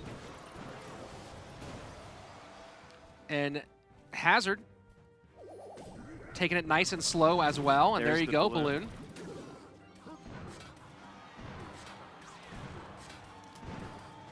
Balloon will get death damage at the minimum, and a big-time connection there. Royal very happy to just sit back, eat the shot. No sense of urgency on that defense. So heading to double elixir time. And we'll see if this is when Royal picks things up. Such a clean defense there from Hazard, defending that Flying Machine and Musketeer with just 3 elixir. And Bats will get taken out by the Giant Snowball. Giant Snowball to push the Balloon back. Miner into the back as well. Oh, but the Flying Machine does focus on the Balloon. Only 7:04 remains. 4:32, excuse me, remains on that top right tower of Royals. Hazard playing very well, and Royal just not able to get in this one right now. Now, this is a big push coming in from Royal. Snowball does a lot of work, but not enough. And now the Royal Hogs coming in raged up. This is going to hurt. Yeah, Royal Hogs, Muskie, Lumberjack, Barbarian, so a lot of fireball bait, dual lane pressure. And that Flying Machine will get on tower. Giant Snowball to reset, but damage done. Hazard in the lead still, but suddenly things look very different as we go into sudden death. Yeah, very, very nice offensive push put together by Royal there, but it might be too little too late as we get into overtime. And Pigs go right at the bridge, followed by the Flying Machine. Musketeer still alive, Giant Snowball to reset. You know, the other day we were watching some casting and someone called the Royal Hogs the Hog Army, and it's the only thing that I can think of now when I see it. You know what? I like it. Let's go with it. I love it. I prefer the Hog Barbershop Quartet, personally. And a raged up Musketeer demanding a Musketeer out of Hazard. Hazard's got to be feeling very confident in this moment, but he can't lose his cool, and that Balloon right into a Flying Machine is not going to be the best way to do it. Although death damage does not quite get there. Miner down to 176. So here we go. Hazard needs to play some clean defense and just get back around, find a way to get Miner on tower without getting picked up. See that Snowball coming in, doing a great job. Needs to double down on defense here. Musketeer still tanked by those skellies, and a very well-played defense from Hazard. So Royal just has to play perfect defense if he has any hope next miner coming in needs to be picked up by the Romanian, or that's going to be it. Yeah, and you can imagine that Hazard is going to wait until he has miner and snowball in hand to try to make sure nothing gets on top of his miner. So Balloon comes down. Miner comes to the front. Very, very smart play by Hazard. And he's still there. Very smart play by Hazard. Barbarians go to the spot you would expect. Miner to the back, Balloon to the front, and Hazard goes, no, I don't need a balloon shot. I need a miner hit. Throws it to the front, takes advantage of the mind game, and gets a beautiful win against Royal. Yeah, exactly what that was, the mind game of making Royal pay attention to that balloon. So now Lapakati comes up for Immortals, going up against Hazard and Thunderstruck. And the big question is, will Lapakati get sniped like he did last time?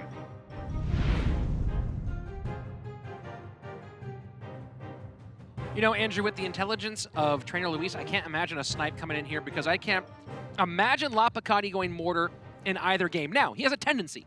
He tends to come out meta first, like regular deck first game. Usually Hog EQ. And then goes Mortar Bait second game.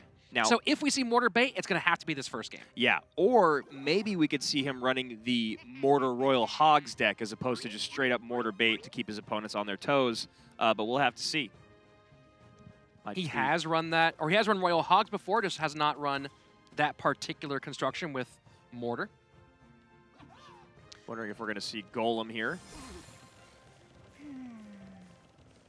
Maybe RG from Lapakati, or if he's really feeling cheeky in Expo. I just can't get over his smile when he's playing. It's like he's got some evil master plan that no one knows about. So maybe RG miner for Lapakati. Yeah. And maybe for both, actually. Yeah, we're seeing a lot of the same cards. Fireball comes out, take care of that Ice Whiz. That Barb Barrel is now completely useless. Does help with the Ice Whiz defense. If you want to see Hazard's emote technique, you can check on the bottom left-hand part of your screen. Got that well played out very quickly. And he does the thing that I do, where you're just always cycling between the cards in your hand, trying to figure out exactly what to do. And there we go. So it is RG miner for Hazard. And gets the miner directly onto Lapakati's Ice Whiz. Yeah, very nice play there. Barb Barrel comes in, not able to tank for the RG or take out all the skeletons. Not quite there, son.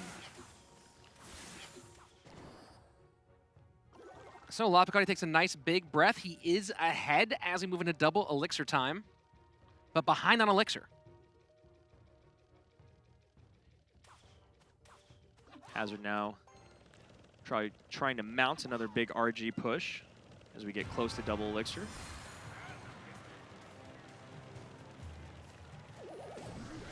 And Hazard's Fireball comes in. Nice Fireball there. Miner not going to get on top of the Ice Wizard. We'll get a couple swings in. Yeah, it's a tough choice. Do you take the Ice Whiz out from behind the RG, or do you extend your lead a little bit? Ooh, and a nice NATO Fireball by Lapakati, cleaning up everything. Yeah, very, very good sequence by the young man on Immortals. Still waiting to see Lapakati's true win condition, although the miner is considered one. Oh, he's probably playing Royal Giant. Just looking for the opportune moment to spend that elixir. Could I be wrong? Yes. Have we been wrong before? Many times, but I'm not wrong today. here. There you go, Royal Giant and NATOs from both sides. Ooh, but that NATO, that's still going to allow a ton of damage to come in on Lapakati's top left tower. And now we're down pretty close, just around 150 HP separating the two players. And remember, Lapakati is in trouble on both sides, whereas Hazard knows where the young man's going.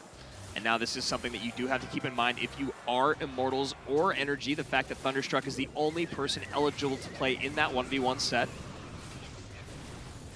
Fireball comes in on offense for Hazard and continues raining down on that left-hand lane. Hazard now taking the lead.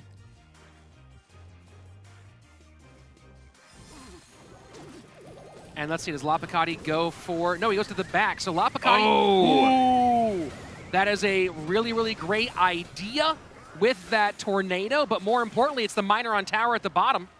Yeah, and that ice was getting pulled to the opposite lane was the reason why that miner was not able to get slowed or take some damage in. So Hazard tipping the hat to Lapakati, that is now in the commanding lead. Lapakati going aggressive here, and I don't know if I agree with that move. That Royal Giant will get one shot in. Exactly, that's the problem. So now Lapacati is in a situation where he might feel like the young man might try to press a little bit too much. Miner going in. Fireball lands on both sides. You see the NATO coming down immediately for Hazard, but not enough. And that Miner should be able to do it. Just need one more Fireball from Lapacati. Can he cycle back fast enough? I believe Miner comes wow. in. Does not get picked up by Hazard. Lapacati takes the win. And now we're going to a game number 5. That was about as close as it gets. You see Lapacati there recognizing he got away with one. Hazard nipping at his heels that entire game, honestly in the lead for a good amount of it. But Lapacati does what he does, where he plays cool, he figures out exactly how to defend, he slows the game down while staying aggressive. And as you just said, Rich, the battle of the rookies. Thunderstruck 2 and 5 in King of the Hill. On the other side of that, Lapacati 6 and 2 in King of the Hill. So very different stories for their head-to-head record. Oh, a nice little thumbs up princess from Lapacati. And honestly, these are two of the most animated players at the towers. I love watching both of these gentlemen play the game. And Lapacati probably going the same thing again. You see a little nod from Thunderstruck. And like, okay, I know what you're doing. So possibly both men playing RG, but very different RG styles. Yeah, really great fireball there. Value for Lapacati. Hog Rider out of Thunderstruck. Interesting. And Lapacati, I was going to say, must have a tornado in hand because he is just allowing that hog. Skeleton gets a few hits in. So Lapo is going to keep flexing as long as humanly possible while he still plays. Look at that. Throws the Miner, does not stop flexing for a second. The angry Barbarian and the Celebrating Knight, and a little good luck coming from Thunderstruck. So these two rookies feeling themselves, and Lapacati loves it. So a very interesting Hog Earthquake deck out of Thunderstruck. Yeah, fascinating. And now we'll see what his tank killer is. Apparently, he has an E-Wiz, or an E-Dragon. Fascinating deck out of Thunderstruck. Now, we actually have seen something like this before, the Hog Rider EQ Ice Wiz Electro Dragon deck. Ooh, and look at this. He sends in the Miner, but that Hog will get to tower. I'm trying to remember who already played this. We've seen this deck played one time. Excuse me. The Ice Wiz stops it completely. I feel like your memory is probably better than mine. Well, this deck is currently 1-0, and it's exciting to see something different with Hog Rider besides the very fun but often seen Hog Earthquake. I mean, this is an Earthquake, but not with the Archer's Inferno Tower construction. Yeah, the E-Drag coming in, I really enjoy. And look at that. Lapacati going for the aggressive, predictive fireball on top of the Miner, recognizing that the Ice Wizard was the only thing in play, or the Skeletons to pick up that Miner. So really great value from him. And Thunderstruck tries to predict maybe some defensive troops in the middle with the Earthquake. Does not pay off. Yep, and then that does something to your confidence. You can see right now Thunderstruck trying to vary up his defense, but Lapacati apparently just has his number with picking up that Miner. There's nothing in Thunderstruck's deck that allows him to pick up the Miner without giving great value to Lapacati. And he's just doing it every single time. Look at that. This deck cycles really fast, and Lapacati has completely decided, I'm not even playing Royal Giant anymore. I can play defense and just cycle Miners and Fireballs on your tower. Yeah, and the NATO timing has been absolutely astoundingly perfect. Yeah. Coming from Lapacati, and as you said, Rich, the quick cycle makes it so that he can get back to the Fireball or get back to the NATO, or both. And nice timing on the Royal Giant. This time around, Royal Giant does not get a shot, but Miner in. Nothing there to get on the Miner. Skeletons come in a hair late. 655 on that bottom right tower. And Thunderstruck trying to sneak a Hog by. NATO gets in there one more time, and with the Ice Wiz and Skeletons, the Hog Rider surprisingly gets a hit. And that is a very, very big hit. Now just the straight naked Fireball. Now he can play a unit on top, but he does miss. Finally activates King Tower. This is a crazy end here, down to the final 2 minutes of overtime. Things are very close. Thunderstruck definitely playing from behind. Lapacati has a chance. And you see that Barb Barrel coming in early to distract the Ice was still not going to be enough. NATO comes in to pull the Miner away, not wanting to drop a unit on top of that Fireball. 125. So can Thunderstruck get to the tower before the fireball gets to his? Hog comes in. NATO does pull his Hog back. EQ will not do it. That's going to be good game. Lapacati knows it. Thunderstruck knows it. Fireball comes in. We are done. Lapacati closing things out for Immortals. Coming in, getting the final 2 wins for the boys in blue. Now 7-2 is Lapacati in King of the Hill. And you saw Energy battling back after that first set, the quick 2 games by Awcrap and the God RF, but they made a big statement in King of the Hill saying, no, we will not go quietly, but Immortals just too much, too powerful. Yeah, and Immortals really played great. They had a solid 2v2 outing, and then here in King of the Hill, after falling early and at the point where they were 1 game away from elimination, Lapacati coming out one more time and having a great game, a lot of fun there on the tower, and also shifting, changing directions a bit. Not going back to the mortar bait, of course, in that final Hog deck. Second time that we've seen it played by Thunderstruck, but Lapo just had its number. Yeah, and it's one of those things now where you wonder about the roster and the coaching for Energy, and they need another player. You can't just keep sending these 3 guys out there into the battlefield. They're getting destroyed like this. It's so easy for teams to game against them. Every single time, it's going to be Thunder in 1v1. It's going to be Hazard and Carter in 2v2. You got to keep your opponents guessing, and Energy needs to figure something out. On their side, though, Lapacati playing very well, and I loved the adjustment mid-game, going to just the minor player for a while rather than just the RG. So let's hear from him one more time. We're going to head to the floor where Rachel's standing by with Immortals.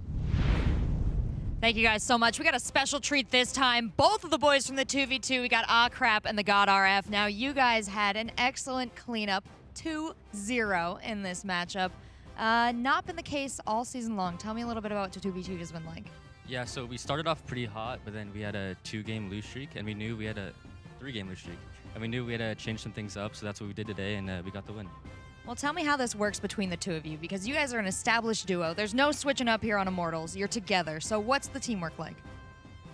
Oh, I'm taking this one? Okay. We've practiced for over a year now, just us 2.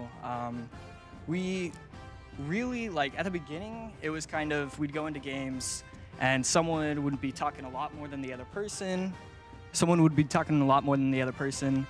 We learned this season, we really just got to trust each other. And when we do that, we play fantastic. We get the wins, and we played great. Now, how does the actual calculations work? Bringing the decks to the match, deciding exactly what cards to use. So the preparation is just a lot of practice, testing certain matchups and seeing what works and what doesn't work. And at the end of the day, we just make a decision and stick with it, and we usually take the win. All right, now I'm taking it into competition. You guys are up in that tower together. Talk to me about your communication. Who's calling for what? Is there an in-game leader, or both of you are sharing the responsibility? It started off with me as being a kind of in-game leader, but as we've progressed and gotten a lot better, it's really even between the 2 of us. Sometimes we'll call each other off if the other person thinks it's the wrong idea, and right now it's really even, and I think that's when we gel best.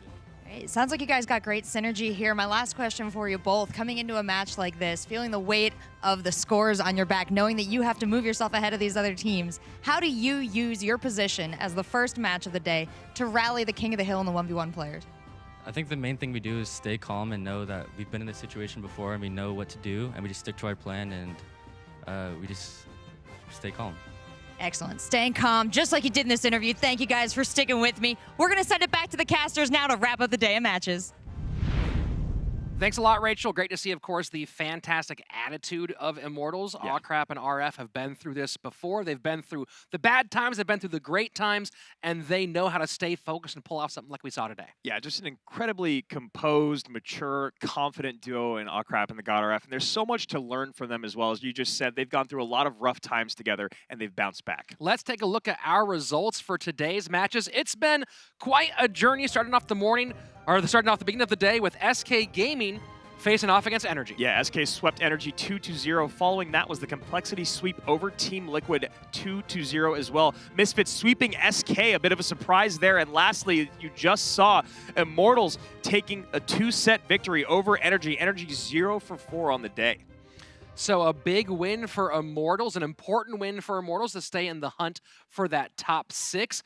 and there has been a little bit of movement on our standings. Yeah. Some that looks good and some that's unfortunate. And you look at that, Complexity moves into the #1 spot at 5-1. Pain Gaming also 5-1, now #2. You see Immortals and Fnatic tied at 4-2 in that 3-4 spot. Tribe Gaming in 5th place at 3-3. And as we get into the middle of our standings here, SK Gaming also 3-3, same as Cream Esports. That's 5th, 6th, and 7th place. You see Team Queso and Misfits 8th and 9th at 2 and 4. And as we get to the bottom, we see Energy now 1 and 5. Dignitas and Team Liquid both 2 and 4. A bit of a surprise there for the Team Liquid fans. So a lot of teams need to climb back in. Of course, no one's quite all the way out yet, although it will be very difficult for Energy to get back in the mix. But all those 2 and 4 teams still very much in the hunt. And you can see if they make it by coming here every Wednesday, Saturday, and Sunday. Weekdays tune in at 5 p.m. Pacific, 8 p.m. Eastern, Saturday and Sunday, 10 a.m. in the West, 1 p.m. in the East. So brunch or lunch, take your pick, or go ahead and fly to both coasts and do both of those. Of course, we want you all here, so like, follow, subscribe, most importantly, share, ring the bell, tell people about it, come hang out and party with all of us. We will be back, of course, very soon with more Clash Royale League. I'm Rich Slayton, that's Andrew Guy, and Keanu Reeves is a national treasure. Yeah, he is.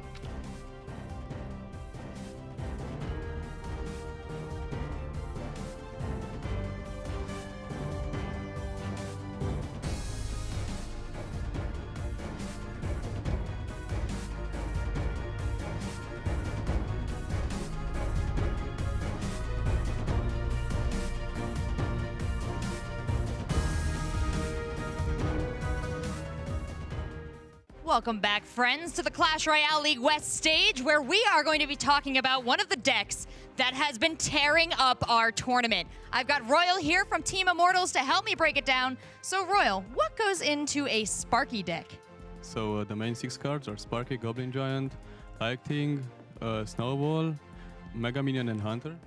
And why do you think we always see Goblin Giant in this Sparky deck? That's because I personally think it's better than Giant because of the Spear Goblins in the back, which works great with the Snowball. And what has been your team's experience with this deck in the tournament? You've been playing it personally. Yeah, so I lost the first game with it, but I didn't give up, and now I tried it again. It worked really well. And what was the biggest difference? What made you win this time? Maybe the matchup. The first matchup was pretty hard. It's not like unwinnable, but it was harder than this one. Well, this deck is not impossible to topple, as Royal has found out, but it is extremely strong. So keep an eye out when you're watching Clash Royale West, and let me know when you see it.